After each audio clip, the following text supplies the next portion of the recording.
John Jewett, four-time Open Olympian bodybuilder, registered dietitian, coach and creator of J3 University, transparent educator, and coach of athletes like Shaun Clarida for the 2025 Olympia. 2 weeks out, you still had some growth hormone in. That's when I'm like, let me just pull it out and see how you look. 4 days later, there was a minuscule drop, but it wasn't anything vast that I was expecting. He didn't really change either way. It's like, man, was your growth hormone legit? If you could take one steroid with no side effects, only the benefits, which one would you pick to just live on? It's been some of the wildest stuff I've taken. It does everything. You're full, you feel like a bull, strong. For my first show, I took it. I had 300 mgs of test, and at the end, I had just my weight jumped up 3 pounds, and I just looked as conditioned, but full. I pulled my labs the next day after the show. My CRP was crazy high. My liver enzymes were still 6 times normal. They were close to the 300s. I was like, damn, was that just from 4 days? I usually tell guys, add % total milligram amount on top of what you previously did to probably see a pretty similar effect from the year before. With Shaun, he was a little heavier before peak week, where I found the best look for him. It was like this 182-ish mark. And why it came down was because we pulled out, if you want to experiment, I'm not judging you. I take all kinds of crazy drugs, run and train and all kinds of things. Who am I to say to not take this experimental drug? I'm just putting out the warning. And why? Because people have a discount code and people can make money and they're super profitable. I even made a post on the J3 forum with clients that we've only changes made where we mutate people, put 20 pounds of stage weight on guys over a year. What are your thoughts on the comment, Masteron builds less muscle than all the other compounds? Before starting this podcast, I just wanted to say that ideating steroids for a full show is not widely accepted because it discounts the real work, which is the backbone of this sport. And unfortunately spreads that an unsafe chemical solution is all you need for results. Both of these are antithetical to society's understanding of the sport. And while there will always be some that claim that PEDs are all you need, I would like to deliver an honest message of what is required for achieving top performance, as well as the dangers associated with this route. I received this comment from a user named Nightscarens. But just as a rock climber, the athletes undergoing this path in the sport are willing to put their life on the line for their passion. Just the danger between the two sports is different. Luckily, we do have safety nets in the sport, such as organ imaging and regular blood work. But that doesn't change the high risk one must accept in taking on this competitive lifestyle. Congrats on, huge congrats to you and Shaun Clarida showing. And also, as well as your last 2 shows at your Texas Pro and Tampa Pro, you looked fucking huge. Thanks, man. I know we got a bit to catch up on here. And well, congrats back to you, because I haven't talked to you. I know for your classic physique debut. I know how it is though, man. We both are, we want to win. Right? Yeah. But you brought a very respectable package and you were conditioned, posed great. It's like both of us. We just have to go get bigger. Okay. Yeah. We can do that. No, right. For sure. It's a very simple, and I guess what better like feedback can you get, right? So you can accept that one, right? Like, yeah, hey, you just need some more size. Cool. That takes time. But you showed up, you're like, hey man, you were just fat. Like you could have like worked a little harder, or you could have timed your prep better. But oh, that's on me. So to know that, you did everything you need to, gives you some self-satisfaction, and I can charge the off season. I think it's that feeling of just knowing that like with all the hard work that we put in, it's like that like that peak, that look, that hardness, that conditioning, all the stuff that we need to achieve was achievable with what effort we put in, and like maybe what calculations we made. I think that's a fulfilling feeling to know that, like, even if we do gain size, I know that the variables change slightly, but I think that you can get there regardless. It is nice because we see guys, right? Like they've never gone there, and it still like seems tricky for them to have to keep figuring that out. So to know like you at least have that checked off is a nice peace of mind. And then you can now just refine the prep. And just like for my preps, right? Like realize like, hey, I can do a lot shorter preps and I don't need to like diet for so long anymore. And been able to ease the burden of prep too, to make them more efficient. So it's nice. Nice to get the condition. Then you can have a prep to be able to adjust from there. Mm-hmm. What's your plan right now? Now that the show's over, I'm assuming like taking on an off season. Yeah. Off season's full throttle right now. And I planned, since I didn't do the Olympia, to be able to off season earlier. And my initial plan for this year was to hit Italy and Germany. I actually was going to go to Europe and start there just to have the experience. I thought it'd be a lot of fun. And of course, the idea of it's a lot better than the reality of it. Yeah. And I'm like, you know what? Wait, like, tell me about it, because I want to travel. Okay. Oh, so once you're like getting up to it and you're trying to sort out, all right, where should I stay? What's food going to be like? How do I get to the venue, or all these aspects around it, right? It becomes kind of daunting. Like, I've never been to Europe. I just went, so we can talk about that. But I'd never been either. So that was already kind of a hurdle for me. And to want to just nail it, right? Like, be able to control all your environment really well, it just had me pretty concerned about it. And then it was too, like, it's only 2 shows there and that's it. So I'm like, man, what if I had, like, I was so close, so I wanted one more show. So I was like, you know what? I'm going to prep a little more aggressive, and I'll do Tampa. I'll do Texas. I'll have a real good gauge if I should keep going or not. And then I have the chance to do Italy and Germany if I wanted to. Now, like, seeing like, hey, man, I felt like I really brought something great to Tampa, especially Texas. And the feedback was like, man, the guy, it's just the whole year has been super competitive. And now it's like, and that show was super competitive too, man. Like, the new packages that came in were absolutely insane. It already speaks for himself, just how amazing that Chris and Jordan were able to peak for those 2 shows. I mean, yeah, they nailed it. Jordan looked great. The definition was insane. So. No, Joe Palacios, man, great. I think that was his pro debut, if I'm not mistaken. I believe so. Justin Compton coaches him. But man, like, mass monster coming out of nowhere, right? Yeah, dude. Dude's fucking massive, bro. And he's young in it. He's young in it. So he's like, has a lot of, him in 2026 will be really exciting to see. But anyway, I feel like, man, that look, if I brought that like last year, like, that would have been, probably could have won some other shows as well. But this year, man, it was like more guys, greater depth, and even, I think, improved physiques as well. So anyway, the thing, you know, it comes down to just bring your best look always. And that's the thing that you have to get satisfaction in. It's like, well, John got worse. He didn't even qualify for Olympia. It's like, man, no, like, I was like 240 on stage, you know, at the Olympia I was 233. So I'm like at his stage weight. I feel like the condition was there, and still just a better lineup. So you can't really say like your placings determine your success and improvement. It just has to be like off show to show at your individual self. But right. But yeah, it would have been tough to probably peak going to out of the country. No, I can understand it now. Especially now, I had the conversation with Andy and quite a few other people about how important it is to get your surroundings very similar to, I guess, what you're used to. I mean, even like in terms of just going to bed at night, you get better sleep when all the same settings are on, even like the white noise, the level of white noise. So, or even the side of the bed that you're sleeping on, right? So being in another country where you don't even know what fucking groceries you're supposed to get for your meal prep. It's like... So I went to this World Bodybuilding Summit. I don't know if you saw it advertised. It had a bunch of speakers. It was wild. They had like 1,000 Italians there. And they handled our arrangements. They did a great job. They had a lot of hurdles to overcome. It was the first one. But I flew to Italy, which was like, I had one leg of the flight that was like 10 hours overnight. And I have a CPAP, right? Like I didn't get the business class to lay like almost flat, but I got like in between. But like I couldn't sleep at all. I slept like for 24 hours. I didn't sleep because I just can't sleep on a plane. I got hot. I ended up hitting my CPAP and kept turning it off. Like, fuck this. I'm just going to stay up. And I had like my compression socks on, so I didn't get like water retention. But then they're huge compression socks. So now I'm like getting hot the whole time.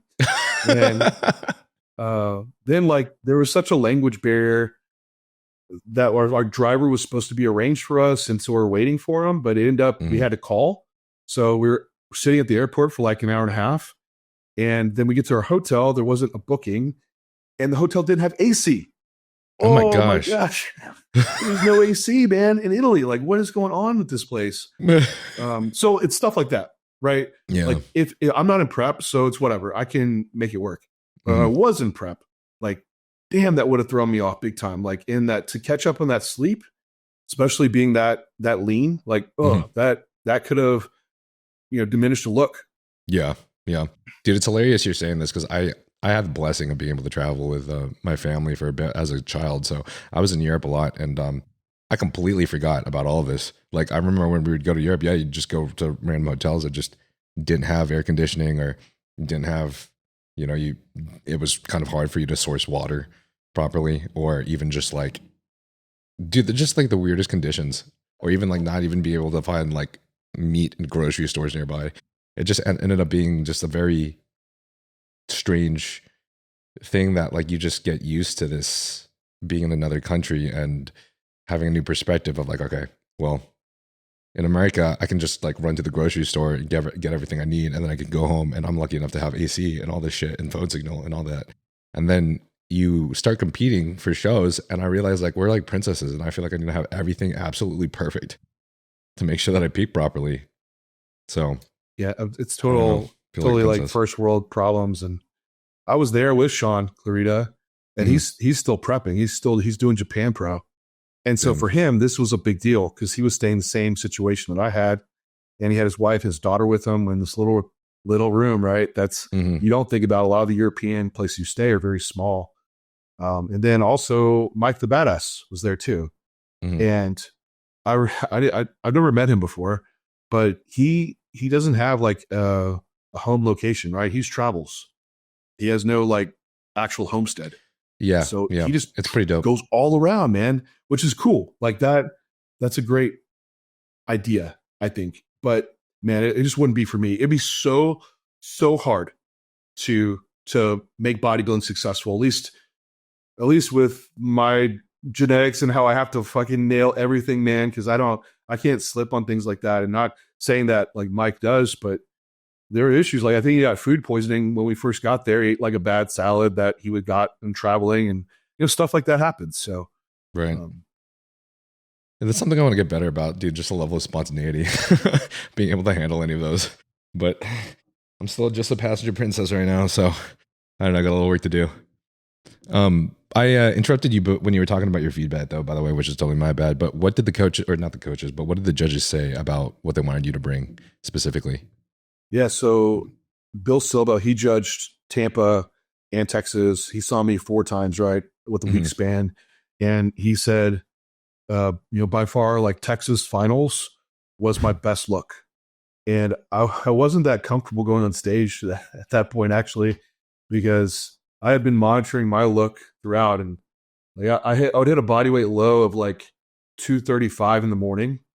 Then around like 237 is like a couple meals and fluid in. I was like, all right, this is the look. And I kind of missed it a little bit in Tampa. I was like 236 going out there. I was too conservative with fluids in the morning. And with like being posing and stuff, I ended up just kind of fading out. But it's still a good look for me. And so Texas, I'm like, all right, I know I need to come fuller because Tyler told me that. He's like, you full is like what we want to see. Okay. So, for me, I'm like, I still have this 212 thing of like chasing the conditions super hard but it's still a muscularity show. And I feel like the size weighs a little harder in the open. So yeah, for sure. So I'm like, okay, my issue in Tampa was that like, I was only doing 5 meals a day and getting one day out. I was just getting so full, man. And with my waist, I'm like, there's a limit here. Like, yeah, you can keep eating, but if you lose your waist, you lose everything. Like you lose your entire look. So for Texas, I'm like, all right, I need to feed harder 2 days out and wake up heavier. So I was waking up at like 237 instead of that 235. Okay. And I fed aggressive earlier on. And then on Texas, I woke up and I was 237 on show day. And on prejudge, I came up to like 238. So moving up, it was good. But I kept pushing. I was like, let's see what it looks like. Because the night before I was 242 and I had my 2 friends with me and they're like, dude, like, you look crazy full of conditions there. But I'm like, but the glute line, it's not as like deep. And I think I kind of lose sight of the big picture sometimes, but I keep in mind, like, again, you can hit some shots and pose and it looks great, but you have to be able to do that for an hour and hold your waist in. So like full of food all day long. Like I can't go on stage at 242. Like I need to keep the waist in check. So, but at finals, it went on like 240, right on the dot. And that was like, Bill came up to, he's like, man, what you came with for finals? He's like, that was the best I've seen you out of all the 4 showings for prejudge in Tampa. He's like, that's what you need to bring. So, and at least, so coming fuller for one, from a long-term development perspective, like Tyler said, he's like, hey, you could use more chest, more quad sweep. And that was kind of like, it's some trap thickness. So like just some size, basically keep building out more of an X frame, you know? Gotcha. Yeah. It's a little tough for guys like us that I feel like you and I both have longer inserted quads. So we don't quite have like that crazy wild mid quad. So we, you know, and I feel like we have to like almost super compensate for that by having just bigger quads. Yeah. And like big adductors, you do the, what do they call it? Like the motorcycle stance, right? Yeah. Kind of flare your legs out. Like Derek Lunsford does it too, right? Like, hey, you know, show what you got. Like if that's your advantage, but obviously it doesn't like hinder necessarily. But I would say I did have some better quad sweep early when I was younger. Back in 2016, I tore both of my rec fems in 17 and 18.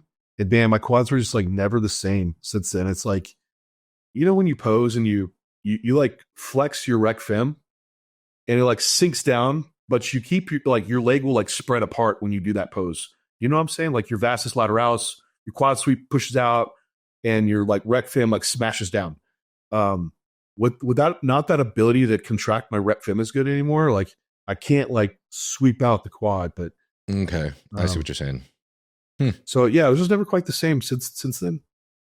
What did you do to injure that, you know, asking for a friend?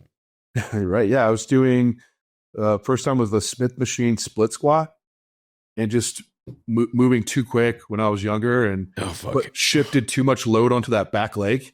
And it was a lot of stretch and a lot of load that I just wasn't ready for. And then it just felt massive. Okay. You feel all that muscle shift under the skin and it turned purple and was a pretty decent one. And the other leg, I did the exact same thing, nearly exact same exercise, but that one was on a hammer strength.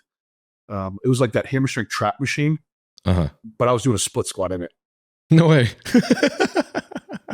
Man, I felt so stupid. And both times we were in prep.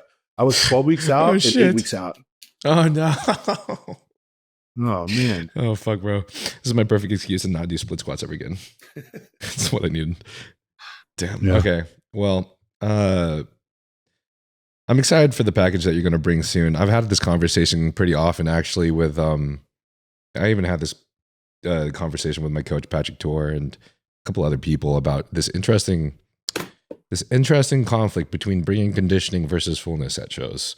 And I've had a lot of people that I know quite a few athletes, like Logan Franklin, for example, who have been instructed to bring maybe a fuller package by the judges, and then they attempt to do it at the best of their ability, and it doesn't work in their favor.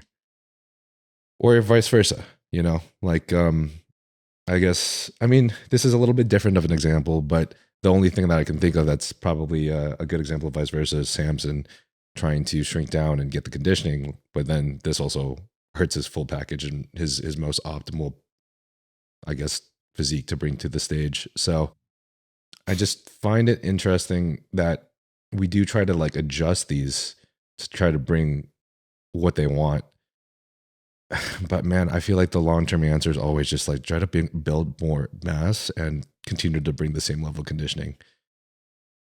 Is right. And man, those terms can be misconstrued, I think, for who's saying them and what athletes taking that, right? Like for some, like they see you and they like, and Bill commented on a post I made about flat versus spilled. And he said something that I thought was awesome. He's like, we can't tell as judges which you are. I was like, yes, that's how it should be. He's like, we just see you're soft. It could be you're flat. It could be you're spilled over. He's like, but we'll just tell you need to get harder, right? That's what a good judge should say. A judge shouldn't go and say, yeah, you're flat. Because then it might actually not be that. you might actually just be fat. So, that was straight from like Bill Silva, ID Approach Edge. Like, and so like when someone says like, hey, you need to get fuller, you can fill out the balloon so much, but eventually you got to upgrade your balloon size, right? So it might just be a muscularity thing too. Right. And I think we see that in some guys where they bring the fuller look, but actually you need a more muscle added because then that full look is just softer. Yeah. Well, I think this is where it's so fucking fascinating to see what you have achieved with Shaun, because this most recent showing was a fucking phenomenal peak, bro. And I think it's without a doubt probably one of the best Shauns that we've ever seen. So I have to ask you about this, but it gives me chills, bro. Just talking about it. It was so so meaningful and exciting. Like everything, man. The hardness, the fullness, even like the size in certain parts of his body part, or certain parts of his body part that didn't make any sense. Certain parts of his frame versus the year before was just so fucking drastic, dude. So, I mean, I think this is a good example of a place where we can like analyze, okay, well, how did you guys change and adjust a lot of these variables to, I guess, I don't know, could be a lot of different variables that happen, like, reducing cortisol or just filling out correctly without him spilling over, that just brought him this best package. When did you guys start working together? Wasn't it like after the Arnold? Yeah, after the Arnold, he came up and wanted me to do his training. Okay. So up until then, he was following, like John Meadows had done his training for a long time, and he passed, and then Shaun just had still those training programs. So he'd been running that for a long time, and I think after Olympia, Shaun is like, man, I need someone that can fully take the reins here and probably make sure I'm like pulling every lever, not leaving anything on the table. So that was kind of like our start. And I think with the training piece, at least for Shaun is one, man, he was a wrestler in high school, like coming up. So I don't know if you know anything about wrestlers, but they are probably one of the hardest working athletes. If taken to a higher level, like that, Shaun can work, man, and to his own demise. So it's like he had a problem of like, I worry that I'm not doing enough. And that wasn't the problem at all. Like right. Shaun was doing way more than enough. So a lot of things for me in the programming was pulling back in some volume and also making his sets more effective. You saw Shaun train, like he came up and like clanging and banging, like let's throw some weight and move it. And that works. And he's built an amazing physique, but he's also 43. So it's like, if we can make these, tighten him up and make that stimulus more precise, you might not need as many sets, and also less wear and tear in your joints. So that was a big thing. It's not like, hey, I need to get Shaun to train hard, or he's already done a ton of great exercises. It's more just refining, giving him the little cues that get more out of every set. And we end up just pulling volume way, way back for what he really needed. And through that, if you're not having to work out as long or for as many sets, it's like you're not making as much fatigue. Like it makes being able to retain tissue on prep a lot easier. Did he communicate with you what made him just like pull that plug and just be like, okay, I need someone new for training? Like I can't just keep following these programs. At that time, no, I didn't really dive too much into it. Later on, I understand though, because coming off the last Olympia, man, it destroyed him pretty hard. Like he took that really hard because he went from 2000, my years at 23, coming in with the really full look. And they're like, hey, your waist is too big. Like you need to suck it back down. Like 2022 was like one of his best. So he came back in 24. That's when he like really dieted hard. He got really peeled, but man, he probably lost like 7 pounds of like stage weight to do it. He's kind of got over dieted. And that's like Jansen was coaching him at that time. So he, people were kind of writing Shaun off, which is tough, man, because he's still like one of the best in the world. Like absolutely. And he's like not even in the conversation at times, which, and I won't get in the coaching side. I mean, I can, but like for someone that's the best in the world, you should have a coach that's like 100% all in on every aspect of your life. Like, Mm-hmm. like I would want someone for me. And I know what it takes to like prep myself. And it's super hands-on. Like it's so consuming. And so I think Shaun, like coming off that Olympia, he was looking for something that was more than what he was previously getting, and to keep refining what he needed. And what's awesome about Shaun is that he's been doing this so long now, but he's also so open to learn and change. Like there was no ego or no dogmatic approach around anything he did. Like he's not tied to an exercise or how to do something. He just wants to be better. Like that's the focus of his goal. Everything else doesn't matter. I think that gets in a lot of people's way that like, no, man, I got a deadlift because that's going to build my back. It's like, why don't you just focus on like, what do you need to be the best? If I tell you how to do that, like, who cares if it's deadlift or not? Like, that's just a tool. And so Shaun had that viewpoint. So it was cool working with him because he was so open to do things differently. That's something that I recall you mentioning in, I think, your own personal pod that you had regarding y'all's peak. Yeah. That I thought was honestly, man, so respectable and so admirable. And I don't want to like, I'm not trying to like shoot any shots or anything, but I know it's just been a recent conversation regarding coach and athlete relationships, right? And trust involved.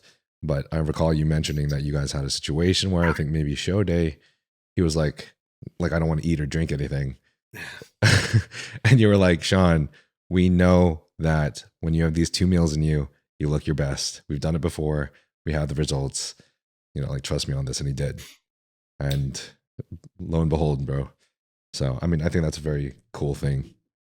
Yeah. And, you know, so with Shaun's look, right? Like a lot of that I think was creating less fatigue for him throughout his prep to where he actually retained a lot of that tissue and just not diet it down. And with, you know, when I actually started taking over all aspects about 4 weeks out from the show, and, you know, we had a call with him, his wife was there. He's like, well, he usually want to know, like, what are the expectations that I can get from you? Like, he wants to make sure that he's going to have someone that is all in. It was like, man, if we do this, like, I'm going to come to your house next weekend and we're going to like, I'm going to see you in person. We're going to train. Like, I want to see every bit of your life and where I can optimize it. And that's where we even started that piece. And so like Shaun didn't have like, before that, he was asking me about cardio too. And he was like, hey, should I do the spin bike or should I jump on the step mill for cardio? I'm like, why are you asking me this? Like, I'm doing your training. Like, you know, he's asking me something about PEDs. It just seemed like there was a lot of gaps that he didn't have clarity on. And so just the communication piece wasn't there for him. But anyway, it was stuff like that of like refining some areas. Shaun, I was like, hey, you probably heard from the podcast, like, he's a bodybuilder, man. So he trains, he does cardio, and he like rests and recovers the rest of the day. But it also means that he sits around a lot. So it's like, hey, we can get you doing steps and walking and like an easy way to do cardio or burn calories. And so like getting him to do that, he was realizing, oh, wow, my legs feel really fresh. Like, I don't feel like I'm beat to death. Like, I can go through posing rounds. So there was a much fresher prep towards that tail end. And we were 11 days out, and I looked at him, and I was looking back from his past shows from 2024, the same time period, because I wanted to make sure, like, it was super lean then. So I'm like, all right, that's the standard. Like, I want to make sure he has those condition points in lower back, his glutes and hams. But it was there, but he was like 8 pounds bigger. You know, I'm like, damn. I was like, I don't think it makes sense to keep dieting. Like, you're there. So I just pulled the plug on fat loss for him then and started raising food up. Wow. It was just a very simple peak. 11 days out. You don't happen to know in 2024 how far out of show he started filling back out? Do you? I don't. I don't. Yeah, I don't know what that exact like peak looked like for that show. But what I would say is that like a typical thing with Shaun was, you know, one day out, you know, diazide goes in, diuretic, water's cut, and on show day, it was very, very little water, if any, and very low amounts of food. And that's what Shaun wakes up and fasted. He looks crazy around. It's wild. It's like, holy hell. So I know for Shaun, like, yeah, that actually is flat. It just looks full and round still. But I think it worked for him for a long time because he does have that look. Mm-hmm. But like, what does that look like if we give you some food and fluid? And so that's what I was looking for. And so I flew out. Got there 6 days out for Vegas and just watched him between every meal and looking. His weight usually would go from 180 to 185 like throughout the day. And so I was just mapping out like how much food fluid and how much time does it take to where I see his best look. And for him, it was like 181 to 182 was like bang on. It was wild. Like it looked exploding full, just as hard. Going up higher still looked really good. But my concern was kind of the same thing with me. Like the food it takes to get there, like I think the waste was kind of going to get limited. And if he gets too full, his abs get a little washed out. I think more so because you can't contract that waist down small enough to get the ab detail to pop. If it's like spreads out, I think that's when some people's abs kind of smooth out, right? So yeah, I also have a genetic disposition to hold a lot of water in the abs as I continue to feed with both sodium and carbohydrates and probably water as well. So is that like your first place where you start looking spilled over? It's always the abs, which is why men's physique was like the worst division for me. It's like, damn it, why can't I spill in my glutes or something, right? No, for real. No, that shit stays peeled no matter what. It's annoying. Well, so it's good now, I guess. Yeah, right. So yeah, show day for Shaun was different because we had about, I think it was like 1.1 liters of fluid in before prejudge, and also like a pretty solid meal. To look back in the notes, right? It was probably between two meals we had was like 140 grams of carbs, like 20 grams of fat, and no protein, no direct protein. Right? Yeah. And so that's what we went out for prejudge. Nice. And just came back and basically just try to maintain that in the finals, which, man, that I'll say, man, like people don't know, like it is tough peaking for the Olympia because one day out for 212 guys at least is wild. Like there like meet and greet and shit, right? Yeah, there's meet and greet. There's the press conference, which takes forever. Tanning. What else was going on that day? I had some. You weigh-ins. You got to weigh in that day too. So it's just like back and forth all day. So to think I'm going to sit in the hotel room and watch Shaun the whole time, I have to run around and maybe I don't even get photos most of the day. So a lot of the work had to be done on 2 days out. And the 1 day out was just like, hey, let me reconfirm. Like I like that visual with a couple meals in, and then make sure I get Shaun to the right body weight at night so he doesn't wake up too light or too heavy. And so anyway, but for show day, it's also tough because as a coach, like it's so hard to get backstage. And for finals, like they told those guys to be there like 6, and they weren't on to the very end. It was, I think it was like 11 p.m. Yeah. So it's like they had to hold that for that long. And I was having Shaun like come out to the lobby. We found some little like weird janitor closet thing with wheelchairs in it that we could like strip down and pose in. So like we stayed on it. And I think that's where some guys can probably trail off pretty easy if they're not having someone like on them to like make sure their look's holding. Like posing in between meals and things? Oh, no, just to make sure enough food fluid's going in. Okay. I think some guys could fade out. You know, I have a lot of guys that came in flat for the show. Yeah. And hey, you have some guy cutting water and you're like, all right, we're going to be on in like 2 hours. Cool. Then it's 3 hours. It's like, oh, should I have something to eat or drink? Like, is your coach looking at you and making sure you're still good? Then does he know you're going to be posing like forever out there? And you see guys fade. So like with Shaun, I'll know like, hey, over the hour of judging, like he'll drop like a pound, right? So I know I need him sipping on fluid to be replacing that as we go, so he doesn't fade. Gotcha. You're usually terrified of water and show day. I'm still super conservative in my own head about it. Like, well, I don't drink anymore. I just want to bring the condition, and then you start fading. Do you remember how much water exactly before finals, or at least between prejudging and finals?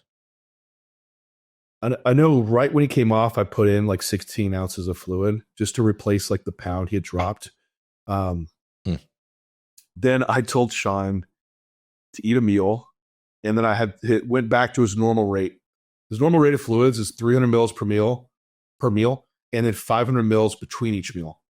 And so I'm like, all right, we're going to just go back initially to this and see how you respond. And so I come back to check him for his next meal. He's like, oh man, I just woke up. I'm like, all right, man, you didn't drink that fluid, did you? He's like, no, I was asleep. And I was like, all right. He goes down to like 179. I'm like, oh shit. All right. Oh shit. I mean, don't get me wrong. It looked pretty cool. He was like super sharp, but just not as full as what he needed to be. Mm-hmm. So all good. I just like went back to that same rate. I didn't want to add more in, and did that once, and it pulled him back up to like 181. So I'm like, all right, nice. Cool. From there, I tapered it back. And I think from that 500 mils, it was probably another 400 mils all the way to 11 p.m. So it didn't need much to hold once he got there. It was just like him like laying around backstage. So, okay. So in the total, it was 1.1.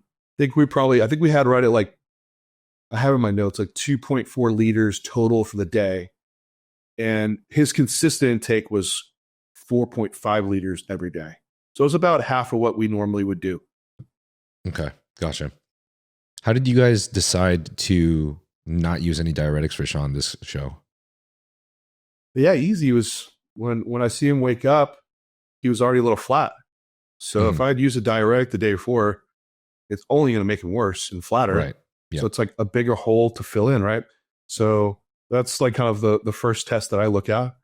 And then if with meals and fluid, if he looks better, then I'll know right away, like I don't need a diuretic there. It would be enough if I just pull from fluid back on show day and just to hold them. Yeah. I think the situation where it would be is like when you have someone where their fasted look is pretty close to on, and then they need to hold it for like a 2-day show. And so like, man, they're holding it low fluids and anything starts to retained. You might need the diuretic to keep that moving and keep fluids going in. Mm-hmm. The other situation I use them in is usually triage. It's like just something happened, right? Like crazy flight, someone didn't sleep. We need like an immediate movement of water to happen. And I don't have the time to just hold fluids and get them moving and pumping up and stuff. So, gotcha. But it's been pretty rare that I've actually used diuretics anymore. Okay, cool. Did you use it for your show? We experimented with a quarter of hydrochlorodiazide. I think it was 6.25 with HETZ, and then would that be 12.5 of whatever the other thing is? Yeah. You know what I'm talking about? Yeah. Yeah, Tramterine. Yeah. We did a quarter, I think around 11. No, an hour after meal 1 or meal 2. And then we did another quarter, like sometime in the evening, like 6-ish or something before the show day. And then show day, we didn't take anything. And I feel like that was my most dry and conditioned look I've ever had. And that was my first show. The second one, we just did a half. Instead of splitting it into 2 different quarters, we did just a half of one of those. And I'm trying to remember when it was. I think it was just sometime midday. For some reason, I felt like the second show was a little bit less calculated, but I don't know. Sometimes the variables, like, I'm sure you've experienced this a lot where it's like, bro, variables happen and sometimes the body just isn't responding as you expect it to. And I've had a lot of people saying like, oh, like this was like your best look or whatever. But when I personally see my physique from the second show, I'm like, it just looked less defined or less conditioned. But then again, I mean, could that be the lighting? Could that be, I was in Florida instead of California. So, I mean, I don't know what I was seeing in the mirror or in the pictures or in the whatever, but yeah, man, there's so many variables. So it's kind of hard to pinpoint exactly, but I do feel like I feel like the diuretics can help a little bit for me since it's hard for me to get the same detailed look than when I'm flat, but I don't have the pop, like I always have a trade-off. Like for more pop, some of my lines start getting less defined, less deep, less pronounced. So I guess Do you ever deal with those issues with yourself and with clients? And if so, like, how do you kind of choose the perfect middle ground? Yeah. Yes. It's a lot easier when you have like the very conditioned guy that gets grainy without a problem. Like he's the guy that needs the food fluid, and likely the diuretic just makes him worse. Yeah. But the guys that just wake up and they just still look watery, like it's either if I use it, it's something to trial.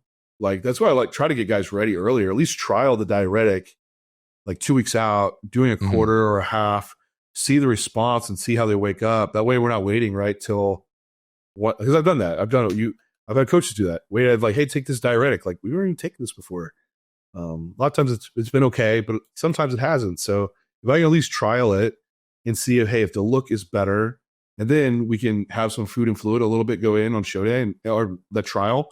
I'd be like, all right, we at least have some framework here to go off of.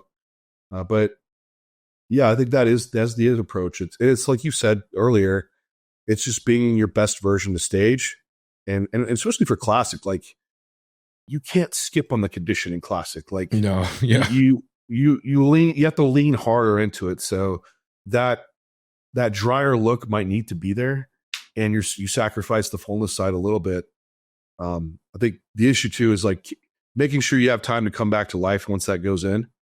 But yeah, like you said, it's with the timing of shows and the variability, like it's a lot easier to miss it sometimes with the diuretic once it does go in.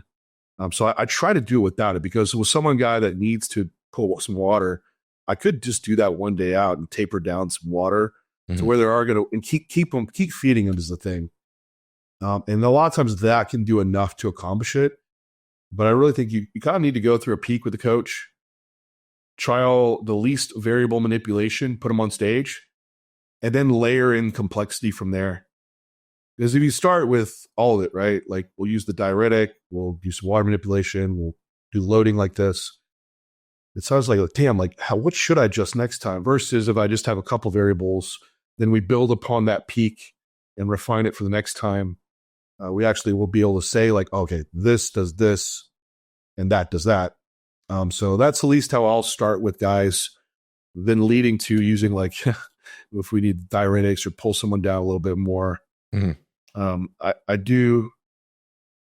I'll say like, I mean, I don't want to say that. James Holling said it really good. There's like, they have Caucasian dry or, what do you say?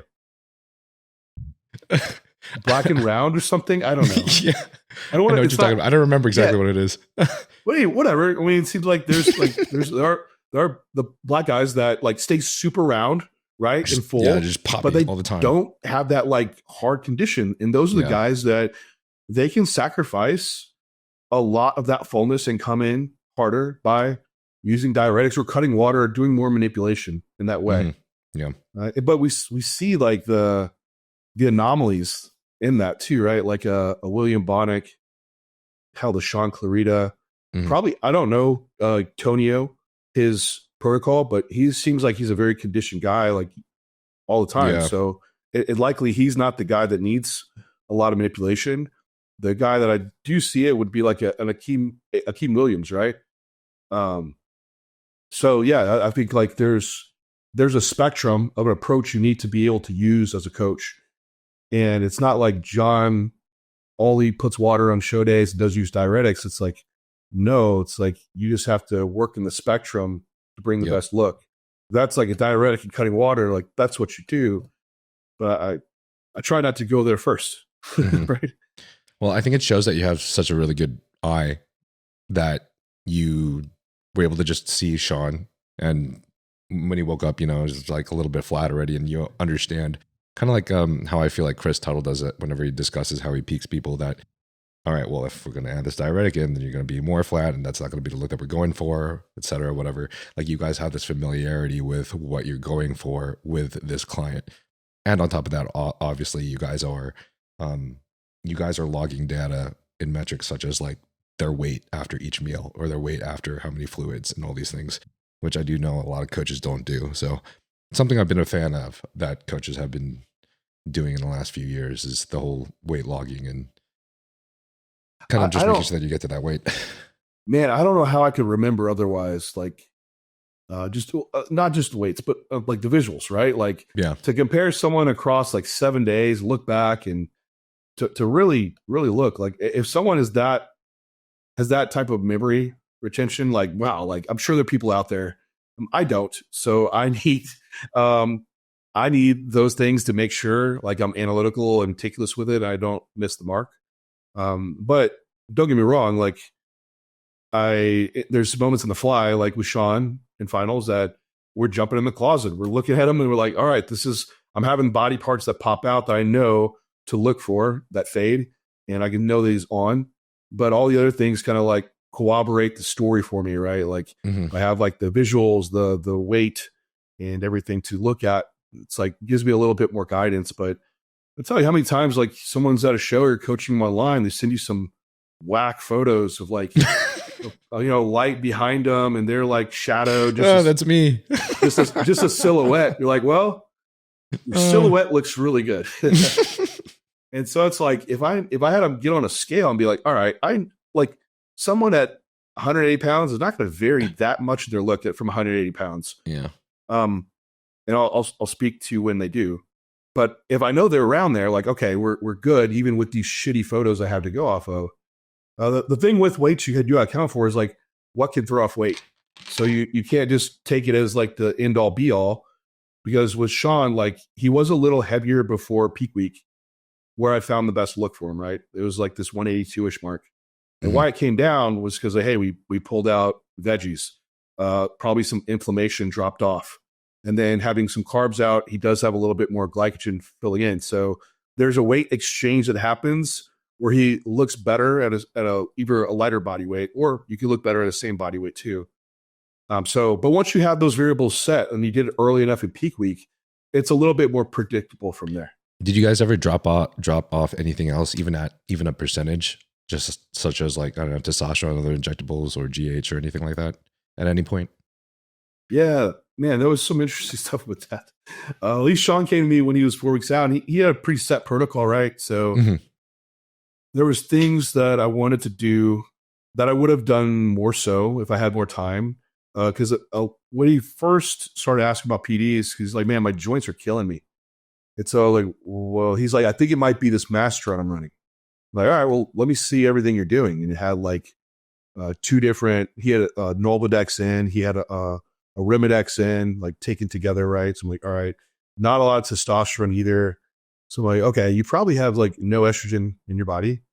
And it's probably not the Masteron, it's more so these, estrogen blockers, aromatase inhibitors. So let's like just cut that back in half to start. So it's like, I don't want to pull a plug on him and then like his like right. Water shifts up. I'm like, oh, crazy damn, rebound. I should have like, let me just do a little mild thing here. And that gave some like positive subjective feedback for him. Like started feeling better. And there wasn't a ton of pull labs. Like, I don't know, people like, well, just check your labs. Like, man, it could take like a couple of weeks and then we're already coming to peak. Right. So anyway, so that was one thing. Then I believe it was 2 weeks out. He still had some growth hormone in. And that's when I'm like, let me just pull it out and see how you look. So I dropped that, and like 4 days later, there was like a minuscule drop, but it wasn't anything vast that I was expecting. Like he didn't really change either way. It's like, man, was your growth hormone legit?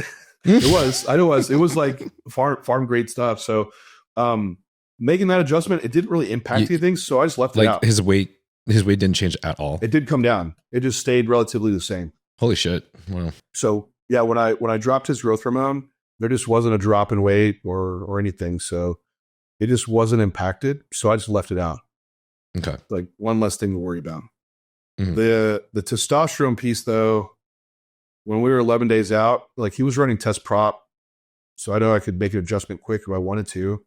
But 11 days out, like I mentioned, he looked solid, man. Like he looked like we could do this thing and go on stage. So I just left it in. And I did stop. It was 5 days out. I pulled the plug on the ejections just to limit like localized inflammation or the random terrible shot that could happen, but not dropping it from the need of like getting the drier, harder look or anything. Gotcha. Then we tapered some clenbuterol down a little bit, but until like one day out, he still had a little bit in place, just kind of gradually bringing it down. Mm-hmm. In retrospect, like looking back, I would have lowered that faster, just because it ended up, Shaun kind of ramped up on me in peak week to where he went from he was dieting on 150 grams of carbs as lowest. And then one day out, he was up to 630 grams of carbs. And remember, he's 180 pounds, which I was not expecting to have to put that much food in. I was thinking like, all right, Shaun, we might come up to 300 grams of carbs, and he's going to be able to maintain that and just ride at that end of the show. And just wasn't filling out enough each day. No, every day he'd be like start to pull down or be the same body weight, or during the day his weight wouldn't start moving up. So I'm like, all right, he's just starting to like get really efficient here with this. And stuff happens, right? Like one day out, he's walking all over the place.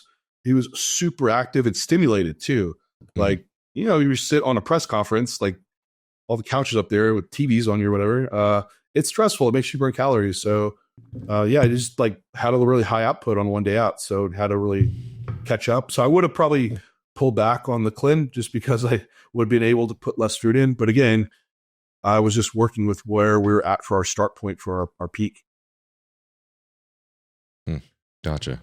If you feel like any of the medications that we spoke about today may benefit you, such as BPC 157, GH secretagogues such as Tesamorelin, IGF1, oxandrolone troche, Semaglutide, then you can obtain these from Transcend HRT, and the link for that will be in the bio. If you feel like you're experiencing symptoms of low testosterone, such as depression, anxiety, lack of motivation, as well as lack of sex drive, then you can get this checked out as well by getting your blood work done at Transcend, and they will provide you expert medical analysis. Transcend HRT has worked with many professional bodybuilders and pro athletes, such as Thor Bjornsson, Phil Heath, and Jeremy Buendia. And if you feel like this podcast has any relevancy to you, I do believe that this clinic will provide of great benefit to you as well. I know that this is kind of a tough question I feel like to answer since there's so much generic variance, but have you ever found it almost more beneficial to, say, hypothetically leave in testosterone and GH rather than leverage more food and carbs going up to the show? I mean, I could at least speak for myself. Like I leave all that stuff in for me because I would totally fade away if I didn't like that. It only brings fullness for me. Like we talked about this before, and for what I need for Open, right? Like obviously, if I was doing some other division, that would be adjusted to be harder. But for me, like I don't think I could lower it, offset it just with food either. I don't think it'd be a better look. Like I think with food and that, I'm still so much fuller. But also leaving in, like I probably don't have to put in as much food. It would say. Like I was saying, I don't think it's this even trade off. Because that water pool in the muscle, it's not separate. Like you don't have a glycogen pool that holds your water, right? And then there's other pool of water that like growth hormone is storing, right? It's like the whole thing is like water and holding, right? So you can't just like compartmentalize like, well, I'll fill out glycogen more to make up for this water loss here. It's like affecting all in one. And there's only so much you can push that before you're either like spilling over or flattening out. So there probably is some balance though of like modulating test or growth hormone and adjusting carbs. My approach is like on peak week, I like the least amount of variables I have to adjust as possible. I've heard some guys have the idea of like, well, I'll weigh in, that I'll do like, I don't know if anyone does this, like some big growth hormone shot to like hold some water overnight. Have you ever heard anyone do this? No, but I was honestly just thinking about that as we were having this conversation. Like, what if someone tried to leverage growth hormone in addition to the additional carbs, like right before show? I don't know. And then the same thing goes with like anadrol, like of like doing like the anadrol load, right? I just a lot of times I just see that with carbohydrate alone does everything I need it to fill out someone. I think a lot of people that haven't been in it long enough just think like, just get as full as possible and you won't, it's all good. But it's like, no, you really don't need that much food to get full. For most people, if it's done, at least how I would do it. I know there's people out there that load like 1,500 grams of carbs one day out. I think there's a different approach I would take there. Like, it looks like they're digging a hole in the beginning of peak week to have to fill it back in heavier later on. So I would do that different and not have to put in that much food. But yeah, most of the time, I think it doesn't take a lot of carbs to get someone that full. And so I rather go into peak week. Like, I have like test set and growth hormone set. I know that it's already adjusted for the condition and hardness I need. Then I just need to toggle carbs. Makes it really simple, right? Yeah. Rather versus like, well, I'm going to toggle carbs, then I'm going to bring growth hormone in and Anadrol. And it's like, well, then it backfires. Right. Yeah. I mean, that's one of the things I liked about your approach the most too, is there's just way too many variables in the past that were thrown in that make everything way too confusing for you to be able to like do the same thing every time and make sure that you peak right every time. So, and I'm it's about sexy. to. It's cool. My peak process isn't that like exciting, I guess, but I did like when I worked with Jansen, the first peaks I did, I'm like, all right, we're going to do a real peak. And it was more complicated. And I didn't really understand it. Like, why would you do things at certain times? And what are you looking for to know to do that? And then we're seeing this response, like, what does that mean for what just happened? Yeah. And I had asked Matt these things, and I think Matt had a good eye and just kind of knew what to do. But I also think it still was a bit protocol based. And a lot of times it just worked out well.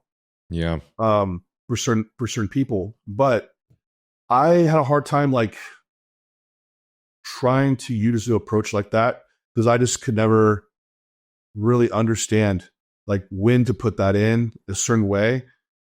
And then what do I look for off these things? Because there's just so many moving parts. It seemed like, and now speaking outside of Jansen, just when I see approaches like that, it looks like, I can tell it looks like approach that was given to another person, an athlete, and they coach people. Yep. And now that's just getting passed down and down and down to where you don't really know why you're doing it. It is literally the cookie cutter approach. So. I'm almost 100% sure that's exactly what it is. Does that work really well for an athlete or whatever? And a coach decided to continue using that, and then it got passed down.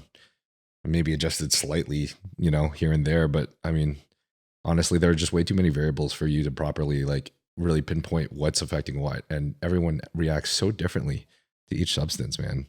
So, and just even like everyone has different body parts that will, lose their pop first or, spill over first or something or whatever. So it's like each of these things I think really need to be analyzed prior to a peak, prior to an actual show for someone to really hit it properly. I'm about to have a pod with Martin.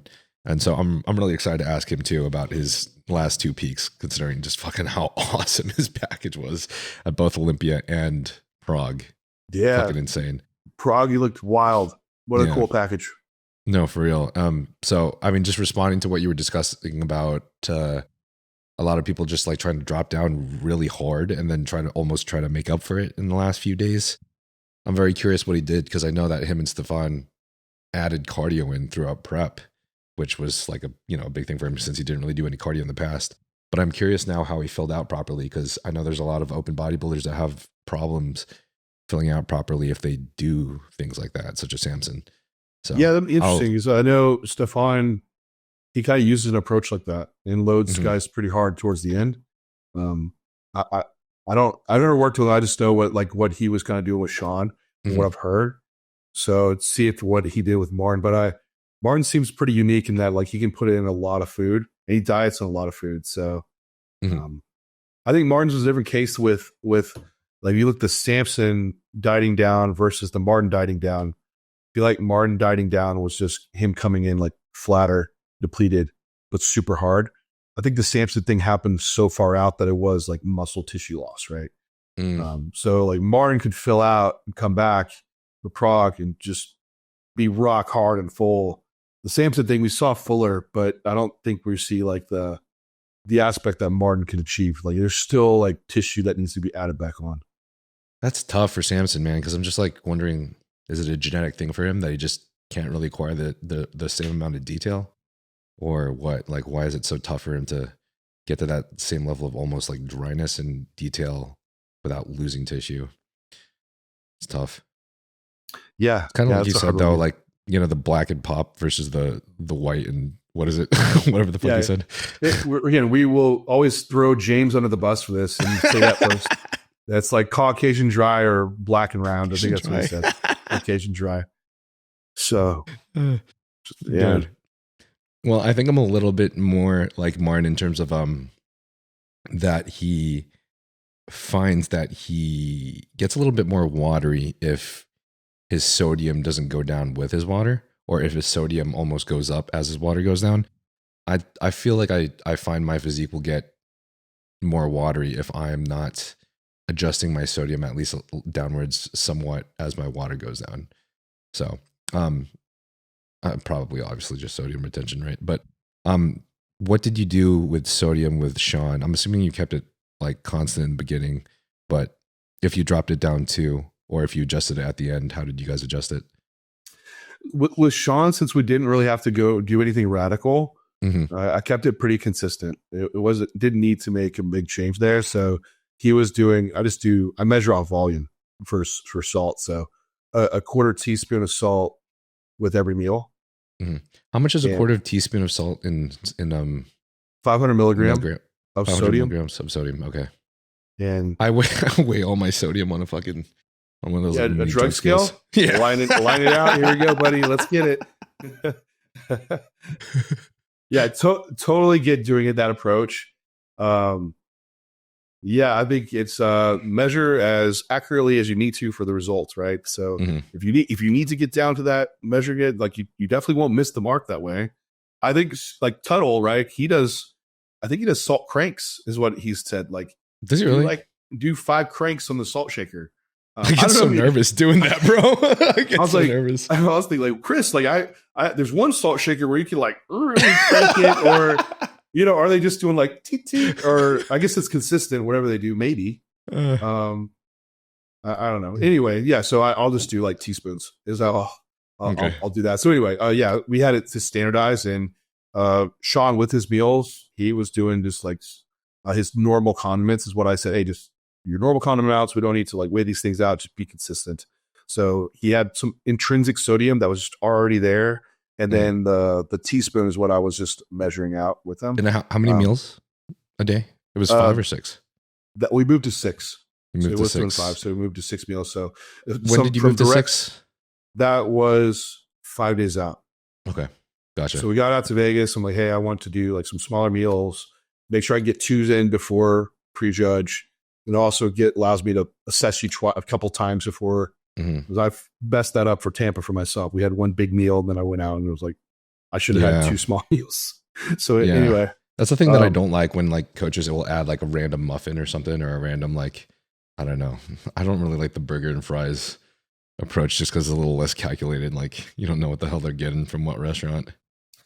Yeah, for sure. But, yeah, 5 guys on a diazide. That's like the good old. It's epic.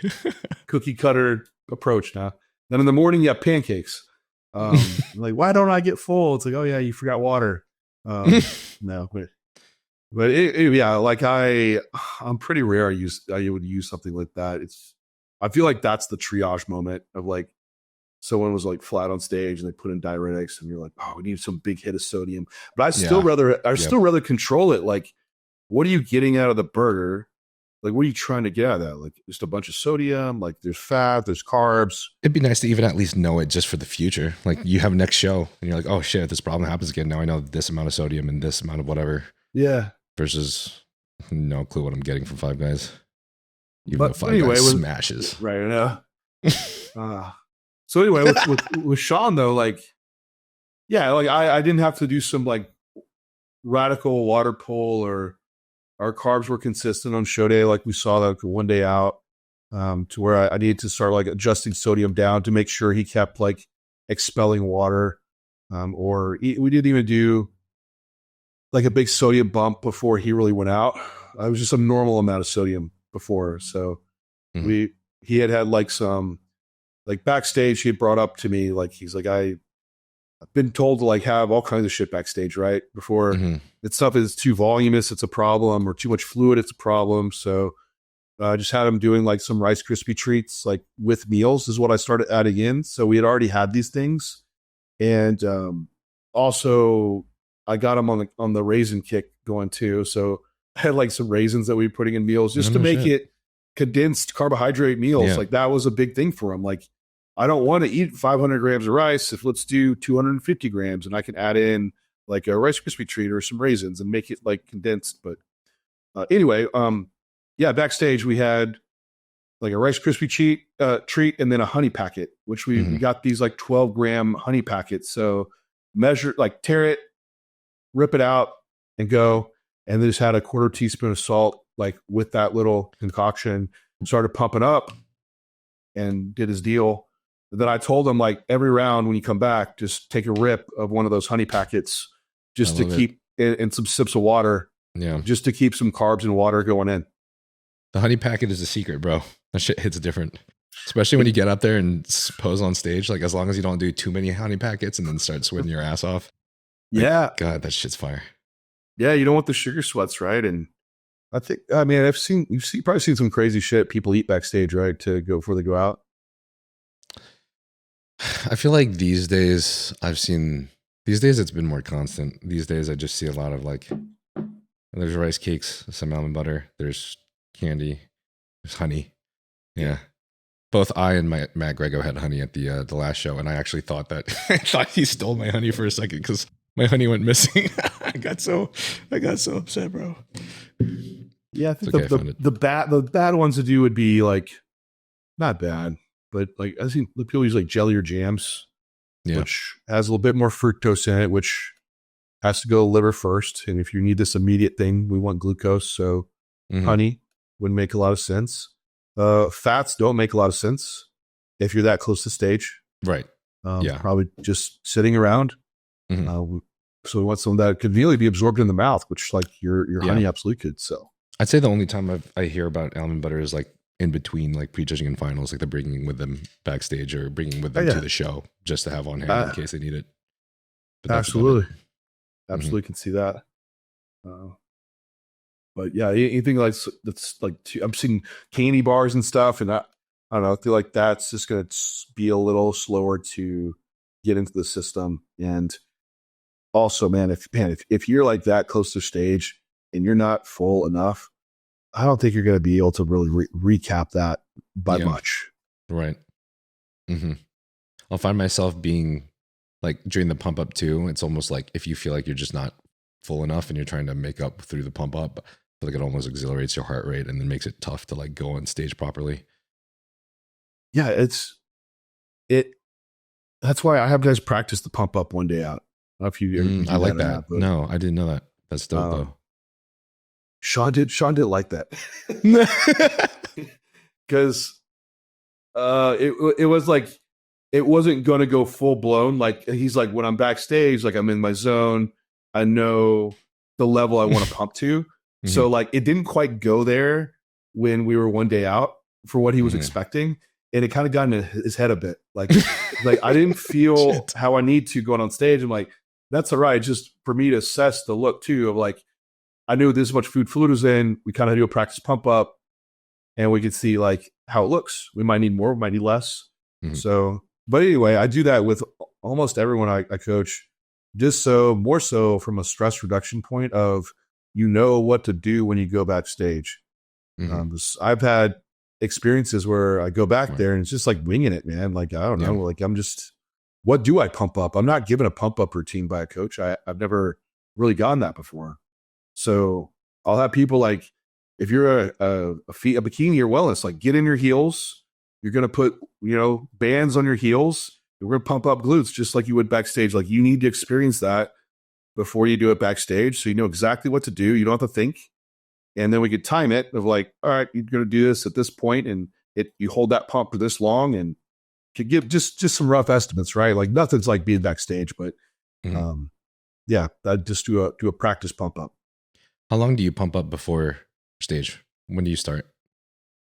Yeah, you usually, well, it depends on the show, but usually when, for like these pro shows, right when they're doing the final call out for the division before me is when I'll start. Cause it doesn't take much. And like you said, man, I can't go out there full blown like a workout pump. Like that's not realistic. Like you wouldn't be able to like last for anything or get into my poses being that pump. So it just like, if I have 10 minutes, that's all I need. They just kind of keep moving as I go out there. And then as I pose, like that's enough to hold it for me. So. Okay. Cool. Do you do more than that for your shows or? I'll aim. Recently, I've been aiming for more like 20 minutes just because I think it takes me a while. And like, I don't know if I'm doing too much or what, but I also have to like meditate to calm my heart rate. So I take enough time in between pumps to just relax and try to bring my heart rate back down because it's already kind of elevated from just anticipating going on stage. So, I just try to give myself more time because I feel like making my mind state like bored almost helps, if that makes any sense. Like going backstage 30 minutes early and putting my feet up and then just relaxing. Totally get that. And I think that's part of like, hey, do the practice pump up. You kind of know what you got to do, but at least you can time it out to know like, all right, I can calm myself down and pump up for what's realistic for posing. So I can pump up one day out, run through some poses and be like, all right, I can hold this and sustain it. I think the issue though with that is that if you do some manipulations one day to show day, you might not get that same type of pump sensation. So just something to be considerate of and don't get in your head about. But yeah, everything on like I can like do it kind of last minute. I like that. I don't like sitting backstage. Yeah, I've had a lot of pro shows where I walk back and it's like, all right, we're lining up. And I'm like, strip down, pump up, let's go. Damn, nice. Yeah. Is there any amount of sets or reps that you go for or that you have your clients kind of aim for? As a base, just to start, I'll usually pick 3 or 4 exercises that'll cover the body parts that they really need. And then generally do 12 reps of each, kind of in a circuit. And then tell them like, hey, take 3 minutes and just relax. And usually by 3 or 4 rounds of that, they're good to go. I'm kind of usually like for myself, like I'm like 3 rounds of that. And I'm really solid. So I'll do like, and I'll have a band and that's all just because usually that's what might be backstage or be people's way. So usually it's a combo of like push-ups, like some dumbbell, band laterals, you have bicep curl, then like a band pull apart for rear delts. Gotcha. So, and then anything for like lats? Nothing for lats. I haven't pumped lats for myself. Now I have for other guys that really need that, but at least for me, like mine's like chest, delt, tricep. When I have that pumped is when I look more gnarly. So, okay. Gotcha. Yeah. Makes sense to adjust per person also.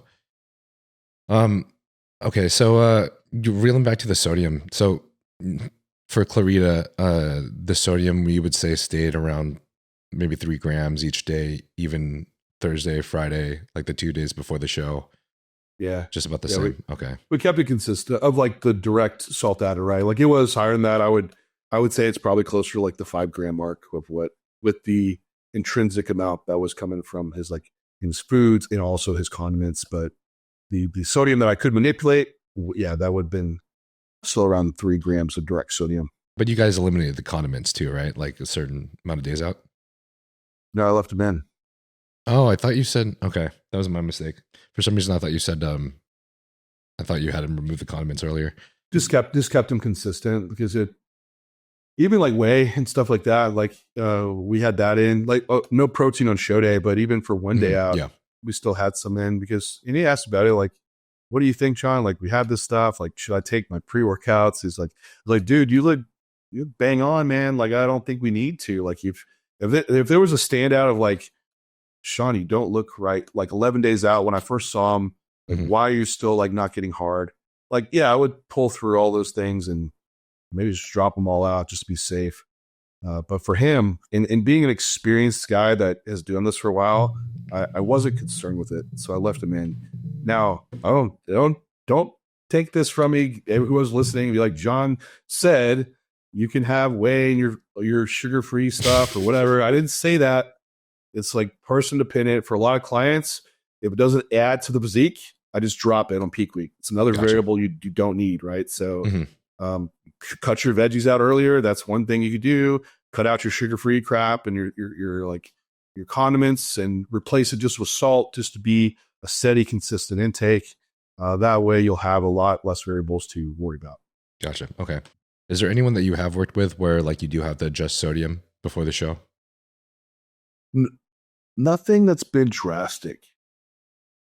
Yeah, it's usually like titrating up and down with their carb intake.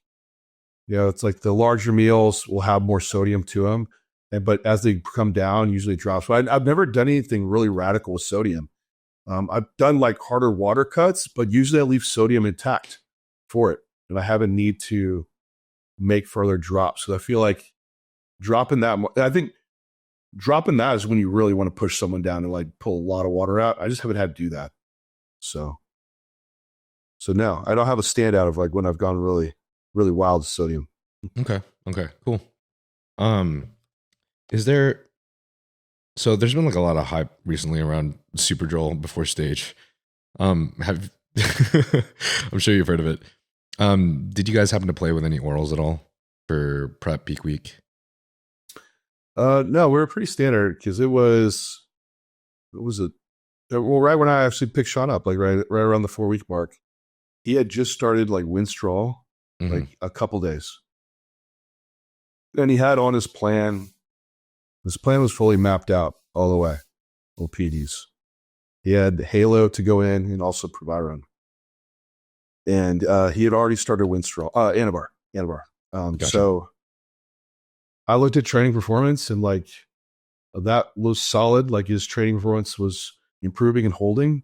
And then I was like, let's hold off on the other orals and just see how your look changes with just the variables are already implemented, because I shifted some food around a bit, spread his carbs out a little bit more. I was getting him to do steps. So I'm like, all right, we're going to get you moving more. So I might need to be able to put more food in. I'm able to put more food in. I might have more energy to have even better training. And then what does the oral bring, right? I know there's a thing about it could be bring this hardening aesthetic aspect. But if I'm getting everything I need just out of the Anavar, we might not use it. So I just said, hey, hold off. And from that part on, like, man, he was just getting more conditioned and harder, and the look was there. So we just didn't use him. We just left in the Anavar. Okay, just the Anavar and the Winstrol that he was already on, but no Halo. No Winstrol. I told him just to drop the Winstrol because he just started it. So I was like, I don't think you're going to need it. Let's just see how you go with the variables that we've already adjusted, and to go from there. And we ended up not using those things. It's like, okay, cool. You know the bodybuilder and everybody. It's like, but what if you did? But what if? Mind blown, right? Yeah, like, that's me. Imagine what Shaun would have looked like then. No, for sure. I actually did that as an experiment with myself because Patrick only put me on. Obviously, since this is our first prep, and as Patrick is, he likes to start really slow with all his clients. So we started at like a lower stack than I was the year prior. My shows prior with Kyle and stuff. So it was just test, prop, Masteron, Tren, and then Proviron. And I've always run Winstrol for every show. I have this this fucking predisposition to believe that I look like a god on Winstrol. Like, dude, Winstrol is like the god's nectar, and this is where I get all really defined and hard, and I get liney, and I look more like Jose when I'm on Winstrol.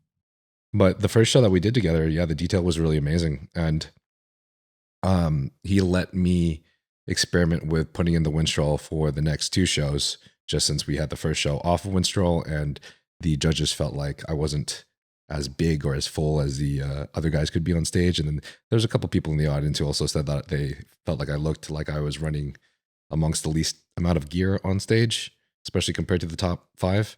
So we're just like, all right, let's play around with it and see how it goes. In my opinion, honestly, just adding the Winstrol is a difference. Like I've gained maybe 1 to 2 pounds in my body weight overall, but the look just looks a little tighter. But it's not very much of a difference. It's like a trade-off. Like the look looks a little tighter, looks a little more full, but some of the lines are maybe a tiny bit less deep because there's a little bit more pressure, I guess, muscle to skin. But obviously like glute striation maybe isn't quite as deep as it was off of Winstrol. Certain striations aren't quite as deep.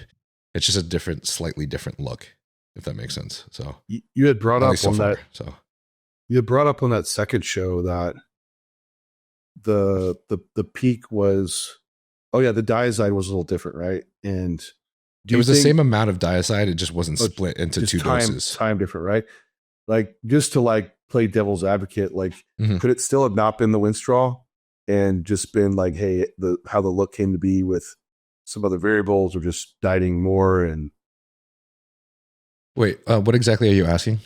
Because unless we're talking about completely different shows here, but you said from the first show to the second show, like the peak was a little different, right? But you said putting in the Winstrol gave you the fuller look, but you lost some lines in certain places. Do you think it was the Winstrol that did that, or could it have just been like other variables of the peak? Okay, so what I'm analyzing is how my look looks day to day. So we're repeating the same diet, the same cardio, the same everything going into every single show. So this is like, so I'm not comparing, just show day look. I'm not comparing show day look because I feel like the show day look has way too many variables. I'm comparing peak week and I'm comparing 2 weeks out, and I'm looking at all my check-ins. And at all my check-ins, like every time I dip at my lowest weight possible, for example, before we pull everything out, like my weight was like a pound heavier, and then like now it's like 2 pounds heavier. But the look in the check-ins with the same lighting, same room, everything in my little office space, the look is just slightly different. Like I gotta be real. I feel like I just look how people would expect. I just looked a little more geared out, just like a little bit more fucking, you know what I mean? So, but aside from that, it's like it's not like a crazy difference. Like I think maybe I can come in with more detail if I left it out. I come in with a little bit more fullness if I keep it in. So it's a tool. You have a tool to play, right? Like a tool. Like what you need to bring in. Right. I think I did this with myself because like when I prepped with Jansen, like for USAs and my pro debut, like man, we would use every oral, like all of them, whole stack, right? Like only one there was Anadrol. So Winstrol, Halo, Anavar, Proviron, and so they're all there. So it's like if you do that every time, it's like, well, that's how I look for stage, and I guess I have to use them all to keep getting that look. Right. And so it's like, damn, like so in 2021, I just implement them kind of one at a time for all these. I did a lot of shows. So I did like Anavar for the first one, then I would rotate to Winstrol for the next one, Halo for the other one. I did SuperDrol for one, just to see the difference. Like I'm like trying to like figure out which one like really brings a look that was worth it for me. And I feel like for anyone, that's kind of what you do need to do to be able to see like if it's worth it for you on stage. And I don't want to get dogmatic in my approach and think like, hey, only use orals to uphold training performance, that they don't bring some aesthetic things. We know that they can, but it's just like, is it worth it? Like you said, like a trade-off, or some of them might not bring anything worth it. It might just be the psychological aspect, but what I don't want to get into that of the cookie cutter approach or the kitchen sink approach, where now that is how you peaked and you have to use everything. And I think not to get off on a tangent, but I think we see that now with all the peptides that are out. So like I'm doing the mitochondrial stack and the KPV and all these things. It's like they all go in at once. It's like, what's doing what? And you're like, well, it's working well. It's like, well, shit, now you're stuck on 6 different things. But anyway, I think newer to this, like, hey, sure, rotate through the different flavors, see which one you like, which tastes the best, and go with that. Right? Yeah. I would say one of my experiences with this too, one of the reasons why I felt like coming to this conclusion was a good idea and like experimenting with this was a good idea is because my show the previous year, I haven't had too much experience running high doses of cycles and stuff. So when we did run this heavy prep cycle with like Anavar and Winstrol and like a lot of these orals, I almost felt like I had this insane blasting full look. People were just like asking me like, holy shit, bro, what are you on and stuff. And I was like, dude, this is awesome. Like my veins are popping everywhere. I can't even see my leg striations because I've got fucking veins everywhere. And when I went on stage, like, yeah, I'm like, damn, I feel full and huge, but I just felt like I almost fit more of like, man, like this is a look that I would want to go if I was trying to compete in bodybuilding with my current physique rather than like men's physique, you know? Like there were certain things that are just like, you know, if I'm competing in a different division that seems to prioritize lines and detail, I would drop some of this, if that makes sense. Just because it's a little bit over the top, at least where we were at the current time. So yeah, that's kind of where this all came from. But have you used all the orals? Like, have you, not at once, but just at different times of your... I've never used SuperDrol or Anadrol. So but I'm I curious. was on another podcast. Yeah. I love this question. I'll ask you it. Like, if you could take one steroid with no side effects, only the benefits, which one would you pick to like just live on? Oh, just to live on.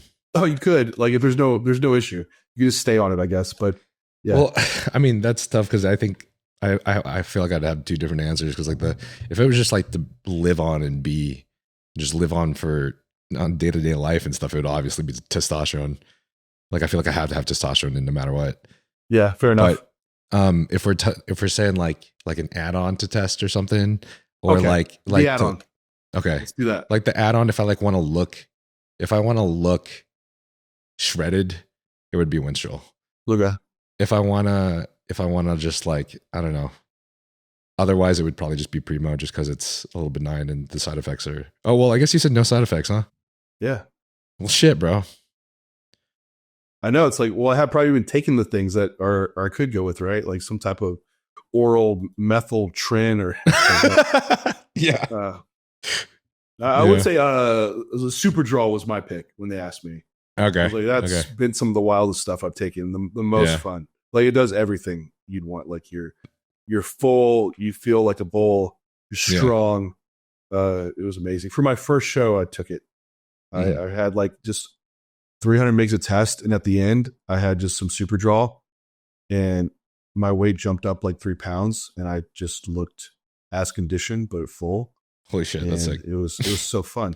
Now right, I took it for Tampa as a 212, and I only did it for like 4 days before the show, and I don't know, it just didn't really like bring a lot that I wanted.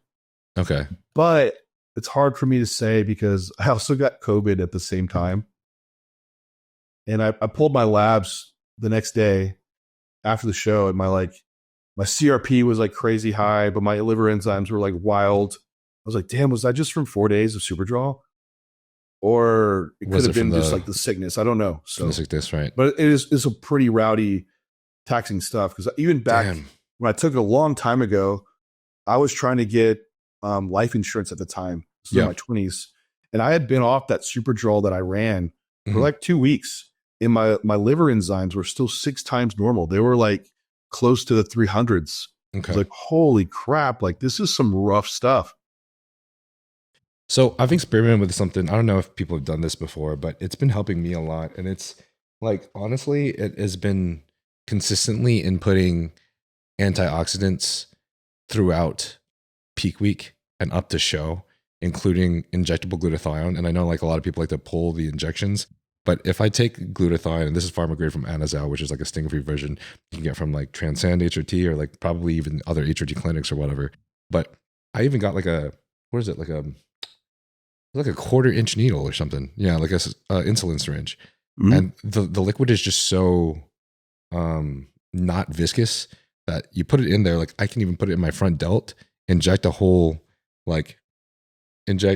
a milliliter with a 1/4 inch needle, and like the liquid's just gone. It's just not even in there. It doesn't show or anything. No nodding, nothing. No nodding, nothing. And I can just do that on both delts. That's like 200 mgs of glutathione already. And then I can do that again at night. That's another 200 mgs of glutathione. And I just feel like as I've done that with my shows, I feel like it's really helped to just, I mean, could it be psychological? Maybe. But since I've been doing that, I've noticed no issues with like inflammation. I feel like my weight continues to drop off as long as I'm just continuing to manage these variables. Even sometimes using liposomal glutathione in the mornings fasted, and then Also, I've been doing the whole oral BPC and KPV as well in the mornings, especially throughout peak week, just to continue to make sure that my gut health is good and inflammation is lowered. And I don't know, just like I feel like utilizing these has been helpful. So I don't know. It's just a thought. If people are ramping up things like SuperDrol or whatever before the show, I feel like it could be helpful. Yeah, we drive so much oxidative stress, and people they worry so much about the antioxidant piece. I think like you'll see some approach of like, oh, what about taking these antioxidants close to training, like, or you eat fruit post workout, like, won't that inhibit the hypertrophy outcomes? Right. Like, Yeah. dude, like, do not worry. Like, we are driving so much like oxidative stress. Like, I will take, if there is a drop off, I'll take it just to combat like the negative health ramifications of this stuff. So, I mean, obviously with what you're doing, there's not a negative coming from it. We know those things like have some very, good efficacy for health outcomes. So, right. Yeah, I think the barrier for the glutathione is the worry about injection sites. But man, if you got some quality stuff that does it not up, that's excellent. Yeah, it's pretty crazy. I mean, it was really just an experiment at first, because whenever I would do deeper injections with like a longer inch needle, like in my like ventral glute with a glutathione, like that shit would not up. But whenever I did these insulin needles with just like 0.5 milliliter, like in a front delt or something simple, shit's fucking fine, man. I've had literally 0 issues, and I've done this for, I don't know, months now. So it's just something to try. But I mean, then again, I don't know what source everyone's getting it from and if it's just my source or not, but I feel like most glutathione isn't viscous. I wouldn't expect it to be fucking mixed in like an oil or something, No. So, like, I see more issues with guys using like the injectable L-carnitine. Like, those seem like the higher dosing stuff is problematic. And man, for the gain from that, for the pain from it, fuck, bro. Really, really hard to weigh that out, especially with how many injections are going in. Like, right. Screw it. Like, that's the last thing I'm worried about injecting ever, bro. Yeah.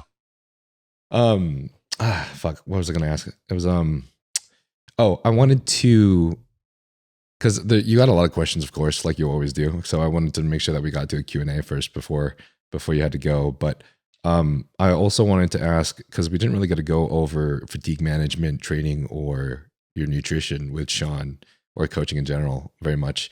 And you were mentioning how with Shaun, your training was, you guys reduced it, but you wanted to keep the same stimulus, but reduce fatigue so that, I'm trying to remember what you said in the beginning. Fuck.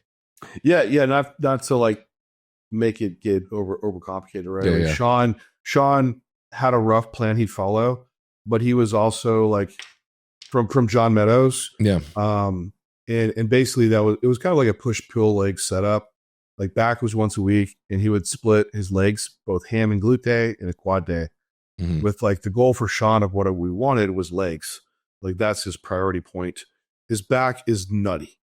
And like, man, his back like came back up, and I think more than what it's ever been with training back like once a week with just like 8 sets. It was just on one day, which is pretty wild. Shaun has insanity for shoulders and arms. And a lot of times on prep, he would pull in an arm day. So he had this like kind of like a push mixed day.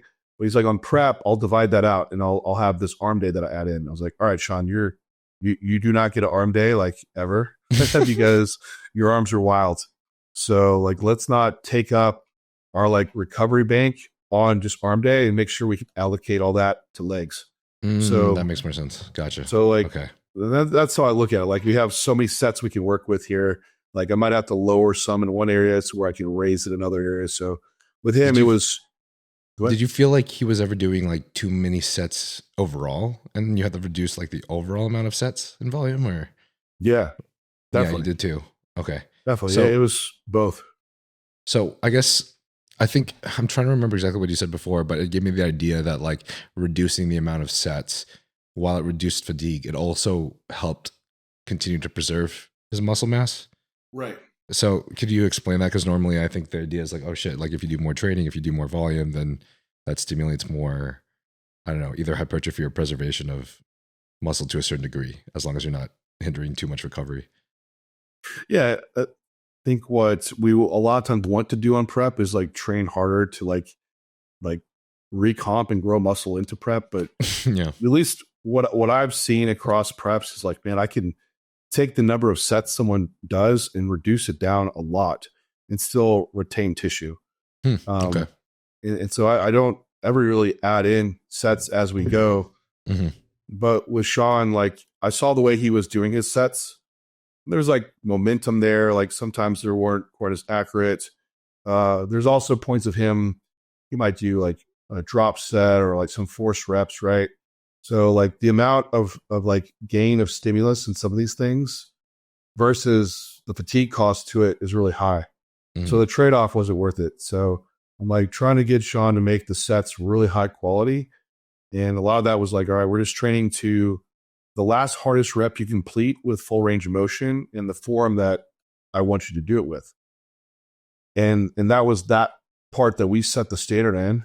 And then like from there, like if the sets are really high quality, we're not going to need as many anymore to like retain tissue. But we're doing so many sets that I hate to say they're poor quality because I don't want to say that about Shaun. It's just there's a lot of effort put in for a lot of sets and like that much work. There's just a threshold that was really needed to take place to retain tissue. And I think he was going beyond that. Mm-hmm. But so the stimulus is there, but you keep building fatigue. And so what else is fatigue in prep? You're at a calorie deficit. You're doing cardio, you're doing steps. Like, hey, there's daily life stresses as well. So like you can only tolerate so much stress before you start losing the adaptations to the training you want. It's when we see guys that don't really grow well, like under really high stress conditions, or they're not sleeping, right? Or in calorie deficit, like you're not in an ideal scenario to grow muscle. So yeah, if we make that situation even worse, less sleep, higher stress, more training volume, like it's going to be even harder to retain tissue. Yeah. So if I can just give like the quality stimulus without a lot of the excess of fatigue present, like we're going to make it a lot easier to retain tissue and be able to sustain that calorie deficit for a longer period of time, or for a more aggressive deficit if we needed to. So at least that was like the training part, and then the cardio part too for Shaun. So I got Shaun off of like he had just moved to the step mill to just doing like incline treadmill walking in the morning, and then to get him to do like a pedometer and stuff and track like steps, like 4 weeks out was a bit of a barrier to get that rolling. And then he ordered a walking pad, and I felt so bad because like it came and didn't work. No. So, dude, he was like, he's like, I got the manual out, John. I was like troubleshooting this, and eventually, if you're in prep, you're like, fuck this, like like. So I'm like, all right, let's like he had a treadmill in his garage. So I'm like, cool. Just walk 10 minutes like after your meals. So I don't need you counting steps. Like I'll give him time. And he's, they're checking in. He's like, man, John, I think you probably listened to the podcast. He's like, I'm sweating, like, and taking 5 showers a day. Like, what's going on? So he was like gearing up, like hoodie on, like to put in work for all these like just steps I want him to do, which I'm like, no, this should be like easy, right? I want activity that doesn't feel stressful. Okay. So moved that treadmill into his house instead of his garage, and just another way to create a deficit with less fatigue cost. It's a lot harder if you're in the Texas heat. It's over 100 degrees in his garage, hoodied up, doing that. Like heat is a stress. So I think of stress and fatigue as like a whole load, So saunas you wouldn't really recommend for some people in peak week?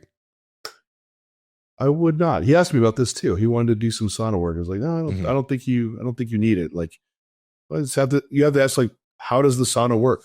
Like, why does the sauna like good for you? Right? It is a stress response. It's a stress response, and the heat and everything mimics exercise to a degree. So, I usually say likely through like cardio and training, you're getting a lot of those adaptations that are beneficial for sauna use.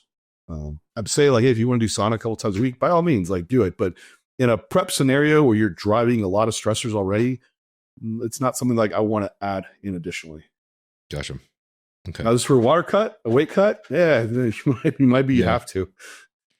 Mm-hmm. Okay. Gotcha. What percentage would you say that you have dropped his total volume versus his off-season training? Yeah, at least off the initial is hard because there wasn't really a measured amount. Kind of gave me a rough idea of what he was doing. But at least what I would comment on was from like where we started to where we ended up. There really wasn't a vast drop that needed to take place. I think I ended up pulling maybe like a couple sets off of each day that he was training. Going into our last final weeks, I dropped off a couple exercises each day. The things that like just didn't need to be there. Like he had like hip thrust that he was doing. I'm like, yeah, we could do without that one for the last week. But it wasn't vast because from the Arnold to when he was starting to get into prep, we had already refined training enough to where I had him at a good amount of volume that he could recover from. And then the prep for him was well paced. So he didn't get to a point where he had to like really dig down to like drop a lot of fat off. So with running like a less aggressive deficit, he's able to like have a little bit more recovery to uphold that same volume level he was doing. But he would report to me like just a couple sessions that would start like moving slow or hard to hit his numbers on. And so that's when I would look at that session and see if I needed to like reduce volume from, was it a previous session impacting the one he was going into, or was it just within the session needing to make adjustments? And so like his push sessions were ones where we got down to probably like a 20% less volume than what he was doing. For him, like chest is a weak body part. And that's like one of the first things to drop off in training performance. So that one was where we had probably more adjustments made versus the other sessions. Okay. Gotcha. But yeah, so that's how we go. Like every week I just look at, hey, what's training doing? Are you upholding training performance? Is certain things dropping off? If it is, I make sure there's not like a recovery variable that should be addressed. If we've like done all the things that we can around recovery and it is just part of being on prep, then I look at, is it an exercise option that I should be swapping out? Like, I don't have him doing dumbbell press, but let's say he's doing a dumbbell press and that's dropping. It's like, maybe that's more about stability and bracing over like his other lifts maintained, like his machine press and his pec deck fly are all good. It's just like one lift dropping off. Like that's a different thing. Like just maybe move him to something more braced. Is it across his push session? Like all the lifts are dropping, right? There's a systemic drop. Was that a one-off? Like, hey, Shaun, did you not sleep well that night? Like, was it something different happened that day?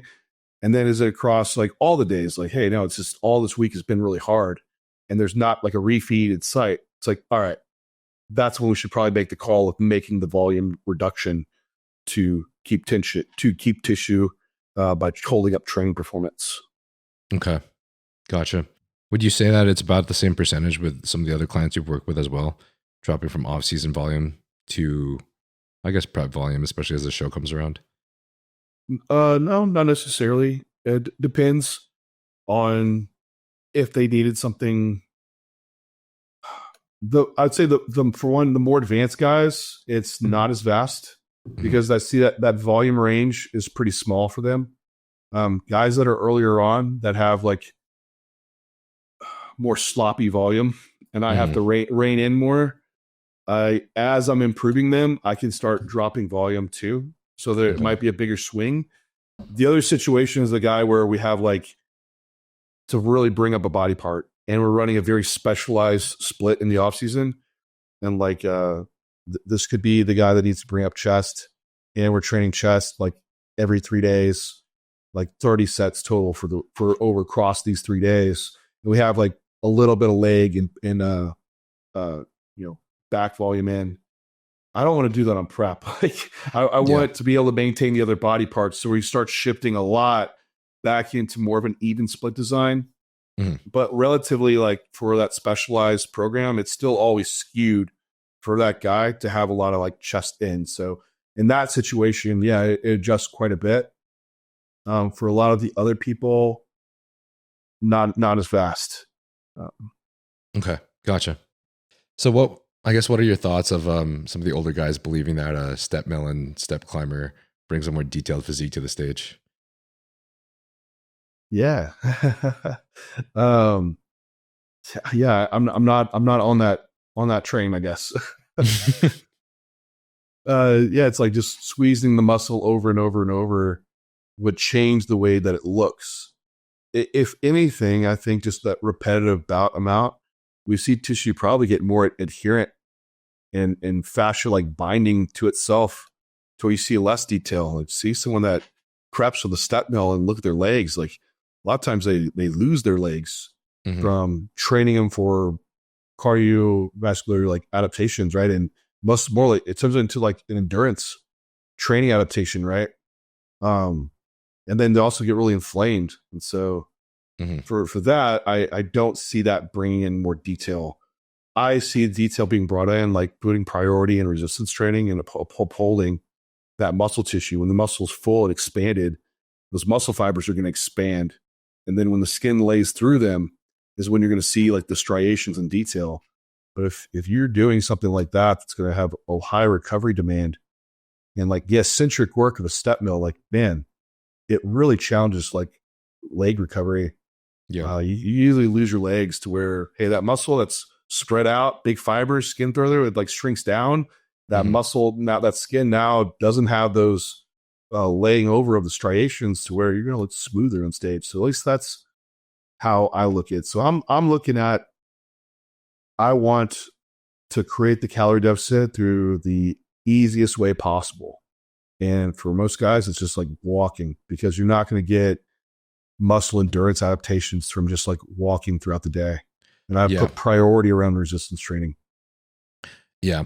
I've found the same experience with me. And I feel like for those guys that do feel like they might bring like a drier or leaner package, it's simply just the energy expenditure in the last several weeks before the show.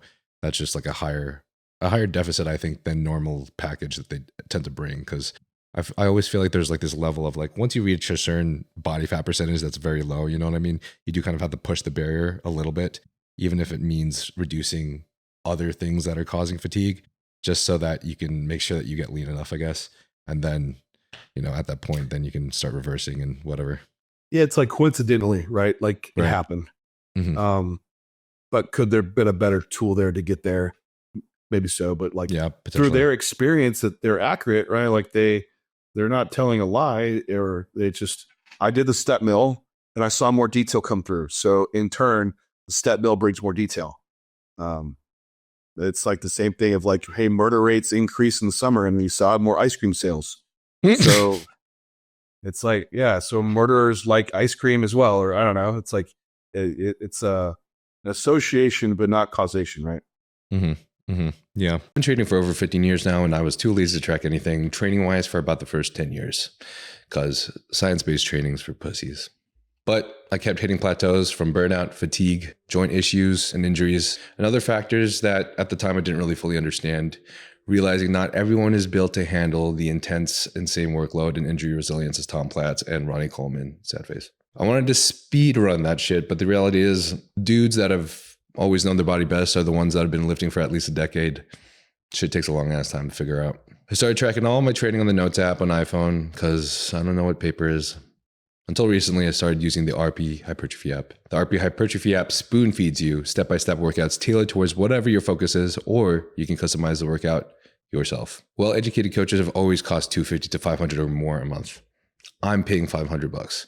That's like 10 bottles of testosterone. But if you're not competing or you don't have the money to spend, the app will adjust your program for you every week to maximize your long-term growth. It'll base this on your pump, how fatigued you feel, how your joints feel, and more. It takes in everything into account, none of which I took into account in college because the only accounting I did was counting how many dumpies were in my class. Look, there's a titty. If you don't believe in science-based training, you don't got to do no 3 RIR shit. You can just hoist heavy steel and track it, because we all know that the people who say that they remember their weight sets and reps every week are full of shit. IMO, there's a sort of middle ground where you track your progress and make sure all the variables are right in your food, sleep, gear, progressive overload, and then you go to the gym and slam those heavy PRs until your blood pressure is higher than Miley Cyrus. If you're still unsure, they've got a 30-day money-back guarantee, so if you still don't like it and it gives you a bad tan, you can get your money back. That way, when you compete at your next show, your tan doesn't cost you the first place that you so well deserve. So go to the link in the description below, or you go to rpstrength.com/Nile and use code Nile at checkout. That's rpstrength.com/Nile, code Nile at checkout. You guys implemented fruits, or I guess like maybe inserted more fruits in his program. Oh yeah, too, right? We did. Yeah, I try to get a little too adventurous with him. Probably he's like, "Hey, John, I just like blueberries and bananas." I'm like, "All right, that works, man." I'll do like a berry medley. He's like, "I don't like a lot of that." I was like, "That's okay. Like we'll do work with what we can." So nice. He enjoyed it too. I think it just made the diet a little bit more enjoyable for one, but of course, bring in some more micronutrients and fiber. And right, he had quite a GI protocol he had been doing, and we ended up like cutting way back on that. I think just with improving the diet side, doing some basics, right? Okay. Like saying like the GI protocol wasn't as necessary after you added in some of the food variety. I think a lot of it probably wasn't necessary to begin with. It was, from what he was explaining, it's like, if you prep for so long and have coaches for so long that you have one supplement that comes in and then it just kind of lives there. Then another one comes in from another coach. You pick something up along the way. Then all of a sudden you have like a protocol that looks like 8 supplements deep. And you're like, "Hey, why are you taking this?" You're like, "I don't know. I'm just always taking it." And that was kind of like a lot of things like, well, you know what? Let's like go through this. And like, if I was like, "Do you buy a lot of these?" And it's like, well, shit, let's like see if we can cut some costs back here too. So end up dialing quite a bit back, just supplementation wise, of what probably just stayed on board for a long time. Okay. Are there any of those supplements that you guys kept in? A few of them. He was doing. There was like one by Revive, like GI. It's just Revive GI. I think that's what's called. That. Okay. We ended up bringing that one back in, and then he had some glutamine that we kept in too. Was there anything else? I think that might have been the gist of it. Okay, cool. But nice. Yeah. Nothing really, really complicated. I'm assuming you didn't really have any GI issues really beforehand. No, right? Yeah, it wasn't like that. He wasn't having GI problems.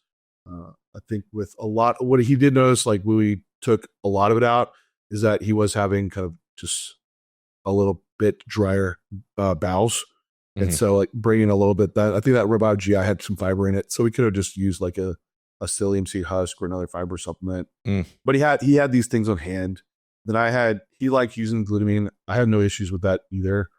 So just bringing those back, it like resolved. So it was like, oh, good. Let's just keep rolling with it from there. Nice. But cool. I don't think, he never mentioned that he had some crazy GI problem that he had to like problem solve, Okay. Gotcha. Majd Chawi asks, what are your thoughts? Sorry, bro. What are your thoughts on mitochondria enhancing peptides during prep? You've heard this a lot, right? Oh man, that's a rabbit hole, isn't it? I haven't. I guess I have been slower, honestly, to take them on board myself. I feel like a lot of people jump to the next big thing, but a lot of these are very in their early stages of research, or hasn't even been put into a human. It's just like rodent studies and trying to translate that data to humans and assume that the outcomes could be similar. So a lot of us are like guinea pigging these things. I would be earlier to like use that for myself and try it out, but not to sound like I'm up on some big pedestal here, but I feel like I've been given a responsibility in the industry to have a lot of influence, and people want to know where I stand on these things. And if I go out and say like, hey, these are great, we should be running these mitochondrial enhancing protocols, and then later on we find out there are issues with them, and more research comes out that that would have been too soon for me to like comment on that. And I feel like that's where I do stand on a lot of those things, as that is too early. Like if I was a general scape to bring these in, I would be slower to take them on board. Because a lot of them are research chemicals, and a lot of them are hard to source and have quality. Even peptides, for that matter. Like there's so many companies selling peptides where I've seen they're just totally bunk peptides they're putting out. So I would say I would get something from, for one, like compounding pharmacies or HRT clinics if you're going to be doing that. And the whole aspect around enhancing mitochondrial function, man, a lot of people don't do the basics with what is like anything, like with fat loss or whatever it may be. It's like, dude, like sleep at night, like do cardio, like eat fruits and vegetables. Like those are the basics to enhance mitochondrial function and lower oxidative stress. Like if you don't do those, probably don't need to start with like the 5 mitochondrial stack compound in place. So anyway, I find it really interesting. I think there's going to be a lot more to come and bring about to optimize. But as of right now, I'm a more not the early adapter for them. Okay, gotcha. I can totally understand that perspective, especially with it's just such a unknown territory, I guess, that especially from like being a coaching figure, it's difficult to take a space on that, I think, unless you've had like a lot of personal experience maybe with enough years. And right on. And I get it. Hey, if you want to experiment, like I'm not judging you. You know, I take all kinds of like crazy drugs, right? Like running train and all kinds of things, right? Well, who am I to say to not take this experimental drug? I'm just putting out the warning of where I see them. And I'm not trying to end up being, now I have a 20 drug protocol that I do. I think if I can just like layer things in as I'm learning more about them, I will. But I would take some pause too, because I think they could be get overhyped right now is what I see. Just like anything, like peptides, man, like these came out back in 2015. I saw like all the ipamorelins and the secretagogues being the next amazing thing. And why? Because people have a discount code and people can make money and they're super profitable. So the people that promote them, usually they're tied in with something. So just try to weigh out bias. And or else they'll just take in GH. Yeah. What do the big pros do? Running some basic stuff. That's not to dismiss, though, what these things could do. But what I would say, if you're going to try these things, start with one, the most efficacious, the one that has the most research. Start there. And then as you see the response or no response, make the decision to keep it in or not. Layer in more or not from there. In I'll say my own health season, I just started a Retatrutide for something to trial. I'm not doing MOTS-C and methylene blue and all the other stacks for the same reason. Like I want one variable and understand how that works for me so I can, have a proper assessment and then make a decision to keep doing it or adjust it or not do it. So what's your experience been so far? Well, I'm only on day 6. Okay. All right. Okay. so far so good. Gotcha. It could just I did see my fasting blood glucose did trend down a little bit. It very well could just be a coincidence. So I had some initial labs I just got done last week. So I'm like, all right, I have this baseline now. I'll put this in and I'll track my fasting blood glucose and we'll see what happens. I'm really more interested in the decreasing accrual of visceral fat and what it might do around my lipid profile. My whole like blood glucose aspect, it's really well managed. Right. It's even running 10 IUs of GH. Like I don't have problems in the off season and even with my food amount. But if I can see like improvement in health metrics, that's a great positive that I would love to have. And that one, it's not FDA approved yet. It's going there. It's like in phase 3 clinical trials and it probably will be. It probably will be. And like, there's plenty of data on it that I feel money to make. Like it's a worthwhile one to trial. So, yeah. I agree with you too. The benefits of cholesterol are like probably the most intriguing thing for me, especially if used during the off season. What dose have you started off with? I'm doing 0.25 milligrams every other day. So it's just call it a milligram per week. I started with a little less frequent because I didn't want to make sure like I had some like big drop in my appetite right away. Likely I could do it twice a week and be fine. So yeah, twice a week would be fine too. But I agree that honestly, I felt better doing it. Like, I felt better doing it every other day dosage too. The only time I don't do it is if I have like a refeed that's planned that I know is probably going to happen at the end of the week. And then I want to take advantage of like making sure that my digestive system is flowing much more fluidly for the amount of food volume they're going to have on that day, then obviously I'll probably front load it a little bit more or something, and then just not inject anything afterwards. But how much do you take? It's the only time I've ever done that. Right now I'm at 2 milligrams. I started off at probably half a milligram, but I had to titrate up over the course of multiple weeks since now I've been on prep for, God who knows, 18 plus 6 weeks. I'm going to be prep for a total of like fucking 24 weeks or something. So, but that's where we're going to end. So, and then get a be off cycle for 12 weeks, enjoy that, maybe get a hair transplant, and then eat some food and grow big, just like you. Without the hair. No. Actually, you kind of just brought up a personal question I want to ask myself, but what are your thoughts on the comment Masteron builds less muscle than all the other compounds? Yeah. Because a lot of people are trying to find like the research that's going to be present around that. It just really doesn't exist. And so absence of evidence doesn't mean there's absence of effect. Mm-hmm. Just haven't really tested these things, and why these drugs really came about was for other reasons, not to necessarily grow or retain muscle. But I would just challenge the thought of like, well, why would you even use it in a contest prep to begin with? And it's like, well, it just does this thing for aesthetics and makes you hard. It's like, what does that mean? And so that's why I've always asked these questions around this. Like, why would I take a steroid that wouldn't aid in some degree of muscle retention? Like, that's how they function, like to retain nitrogen. And so it has to do that to some degree if we're using these in contest prep. But I just simply trialed it, right? I trialed it in the off season and just have used test and just Masteron. And I've tried other things of just using tested primo or different combinations. Right now, Masteron is kind of sketchy at the moment, right? And still primobolan. So yeah. I'm using tests in boldenone right now.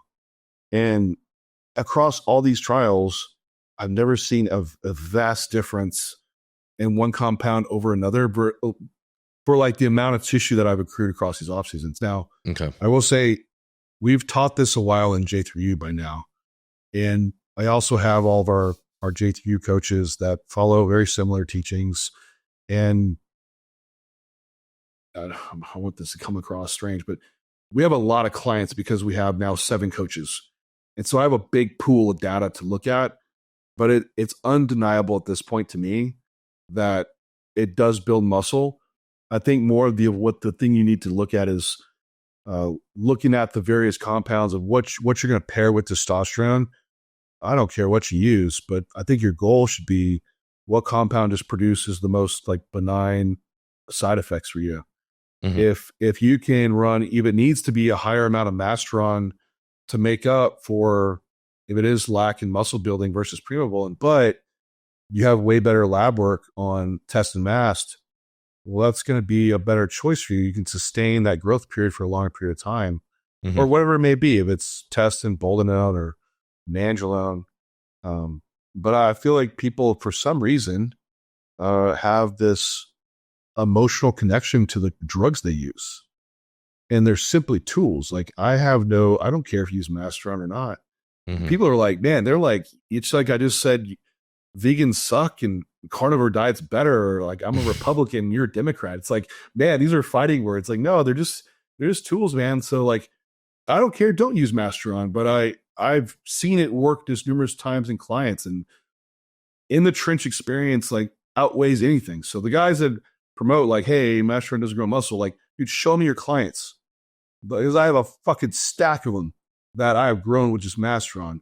I even made a post in the J3U forum of like clients that we've only changes made were with Masteron. We mutate people, like put like 20 pounds of stage weight on guys over a year. So do whatever you want. But I mean, if I would say be open and not dogmatic, rotate the drugs and see which one gets along best for you. Just like we had our discussion with Worlds, right? Mm-hmm. And if you find one that, man, does what you need for muscle building and doesn't cause detriments to whatever it may be, your hair or your lipid profile or anxiety, that could be the one that you might get along with best. Got it. Yoseba Ibarra. Sorry, Yoseba. I never know how to say your last name, man. He's a awesome fan of the pod who always has good questions. What is something you change about your bodybuilding journey? Well, I'll give you two things. I would have hired a coach right out the gate. My first 4 years, I didn't have a coach. So that definitely slow tracked me. The other thing is that I would stop focusing so much earlier on the outcome. I was obsessed with winning and being the best. I'm so glad you said that. And I wish I could have just enjoyed the moment and the moments on stage, the people that were there for me, and the outcomes will come. But I do that now, and it makes it a lot more fun. Let's go. This has been something I've been trying to practice consistently ever since I even got my pro card. Because, bro, it took me so many shows to get my pro card. I was also going to the first two times I went to nationals, I was also natural. Not saying that, that's why I lost, but I was getting 16 plus place. So it's pretty terrible. It's pretty That's cool. That's demotivating. Legit. If you're able to you've been able to play the cards and as you need them. Right. But obviously, yeah, from those experiences, you're like, all right, don't be outcome oriented because it just makes you depressed. Fucking enjoy this process because it's fun. It's fun. It's fun, man. And the outcome once you're matter. pro, you realize quickly you're gonna lose at some point. You're not gonna win everything. Yeah. It was cool too. I got some good advice from Matt Grego last week when I was in Florida. He was saying, honestly, when you're a pro, you got to keep getting your foot wet and you got to keep getting out there. And it's going to be, you're going to lose shows, There's going to be a lot of shows that are not representative of your value and who you are and your journey. It's just part of it, So don't focus so much on the outcome. It's what Derek Lunsford told me too, because he was Bro was being so supportive at my last show, man. And it was everything I needed to. Cause I was so hit hard by the outcome. I was like, damn, bro, I didn't even get called out in the top 5. I was expecting, or I was hoping for greater, of course. And he straight up comes to me and we've never talked before. And he's like, hey bro, I just want to let you know, I don't normally tell people this, but I feel like you were actually very overlooked and just don't take this to heart. Blah, blah, blah. You have a lot of potential. Just keep going.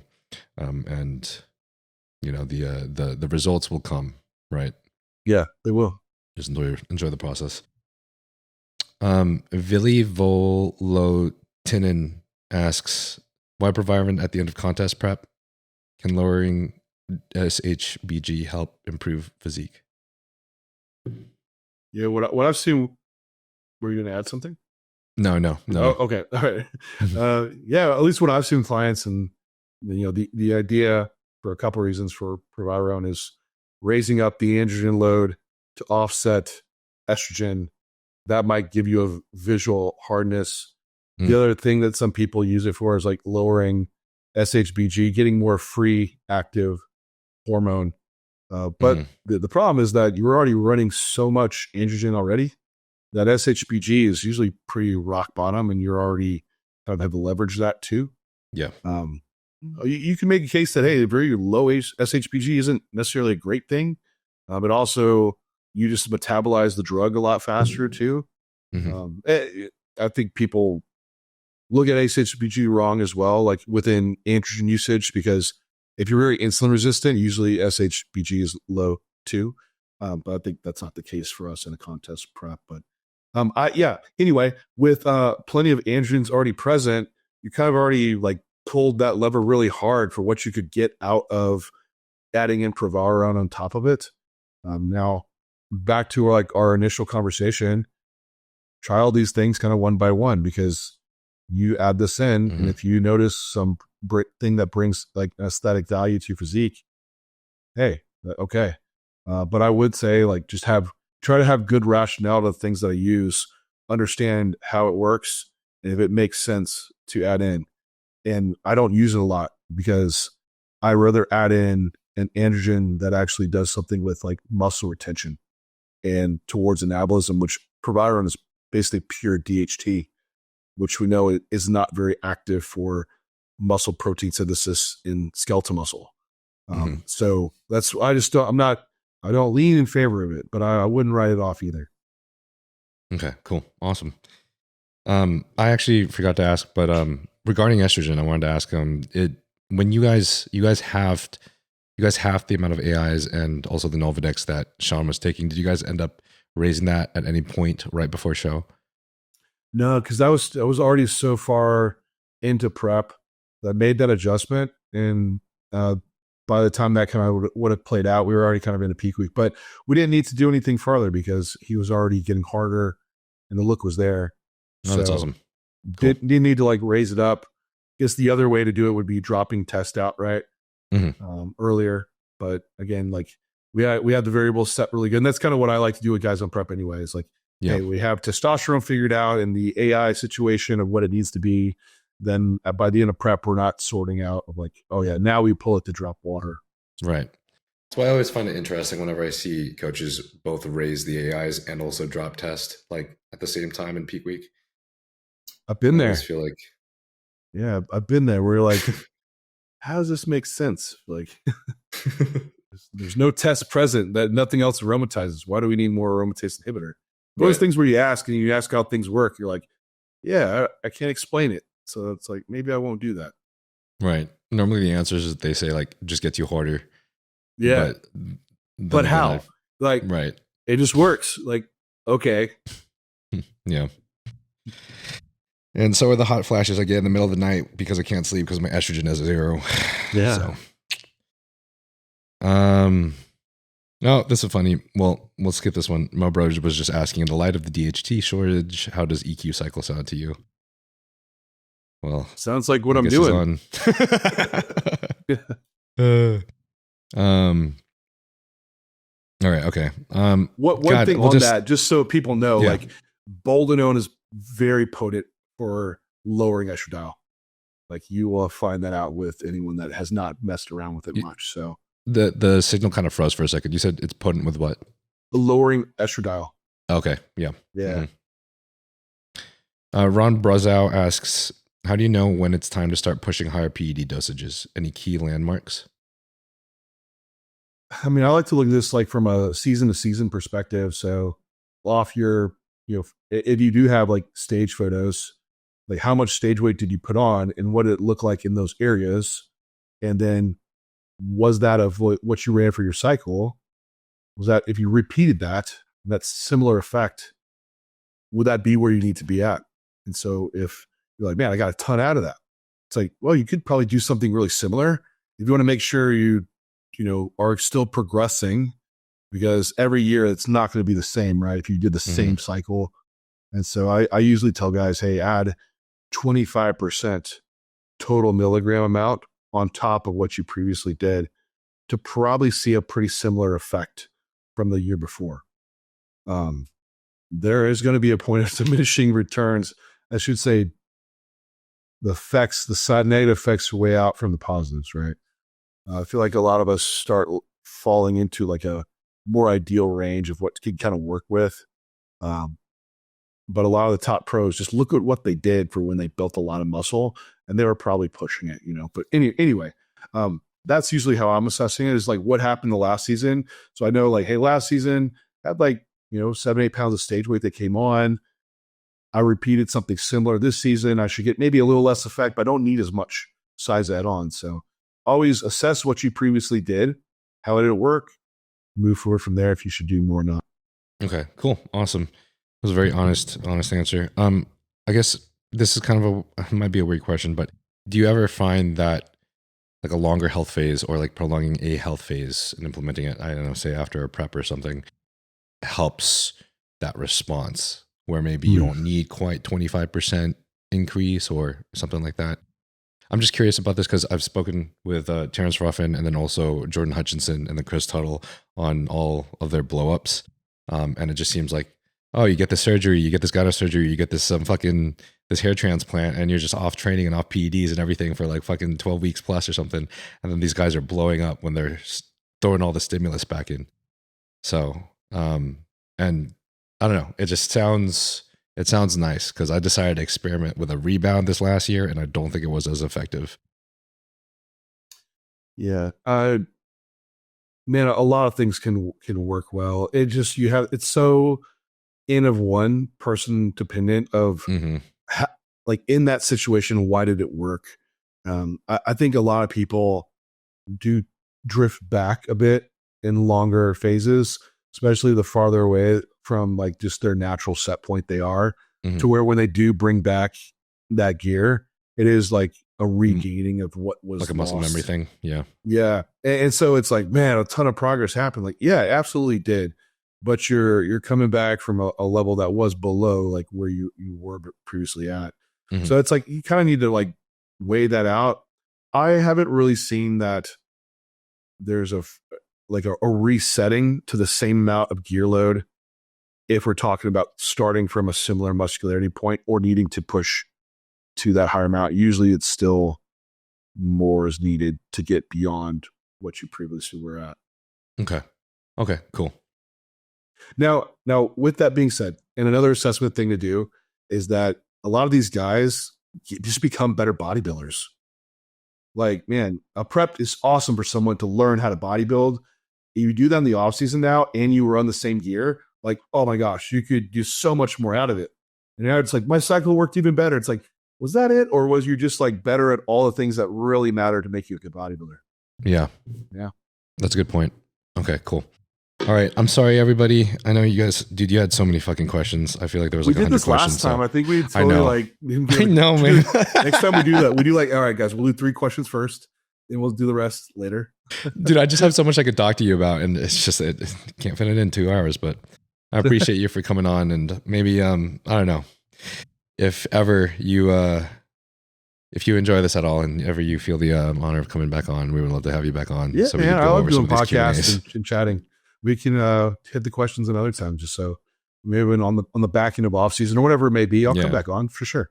That'd be awesome, man. That'd be awesome. All right, guys, you hear that? I'm gonna save these questions. I swear to God. All right, I ask everyone one last question at the end of every podcast. But if you're gonna disappear tomorrow and you had one message you could send to the entire world today, what would the message be? Man, hold your loved ones tight. That would be it. You know, don't worry about the small things and just go all in on those people that really care for you. Mm-hmm. Awesome. That's it. I'm with it. Is there anything else you'd like to promote, talk about your channel? Where can we find you? Anything? Yeah. Well, I mean, first off, thanks for having me on again. Like, I'm always humbled to be in a position I'm in to like share my bodybuilding and just hopefully help improve the sport for the best and bring better physiques to stage. But if anyone wants to learn, reach out to me more. I am getting more active on YouTube, so I've been trying to crank that up. So John Jewett's my channel. And then on Instagram, at John Jewett3. We are pushing the coaching side of our business pretty hard. So I have some like excellent coaches as well. And J3U coaching. Guys, we're just working with just competitors and high level pros as well. All divisions. So we have J3 coaching, then also J3 University. And that's my bread and butter for education. So I have like a level 1 course, teaches the A to Z to bodybuild, everything like we talked about tonight, this how to get better at doing this and more efficient, more not just giving you like cookie cutter, here's the J3 approach, but here's how I think about things so you can make decisions on your own. And we have a female course that's killer. And also just came out with an hourglass program. So I have an X-frame program, as you figure, build an X-frame for guys. The main one called Hourglass. So it's for bikini wellness. If you want glutes, legs, that's the program we just came out with. So that's all my stuff. Where you can find me. That's awesome, bro. Thank you. And I second that with his J3U courses highly, even though most of y'all probably already know about it. So thanks for coming on the pod again, brother. Yeah, man. Thanks. That was awesome. All right. I'll talk to you soon, man. Thanks again. Man. Have a good night. We'll talk to you later. You too, bro.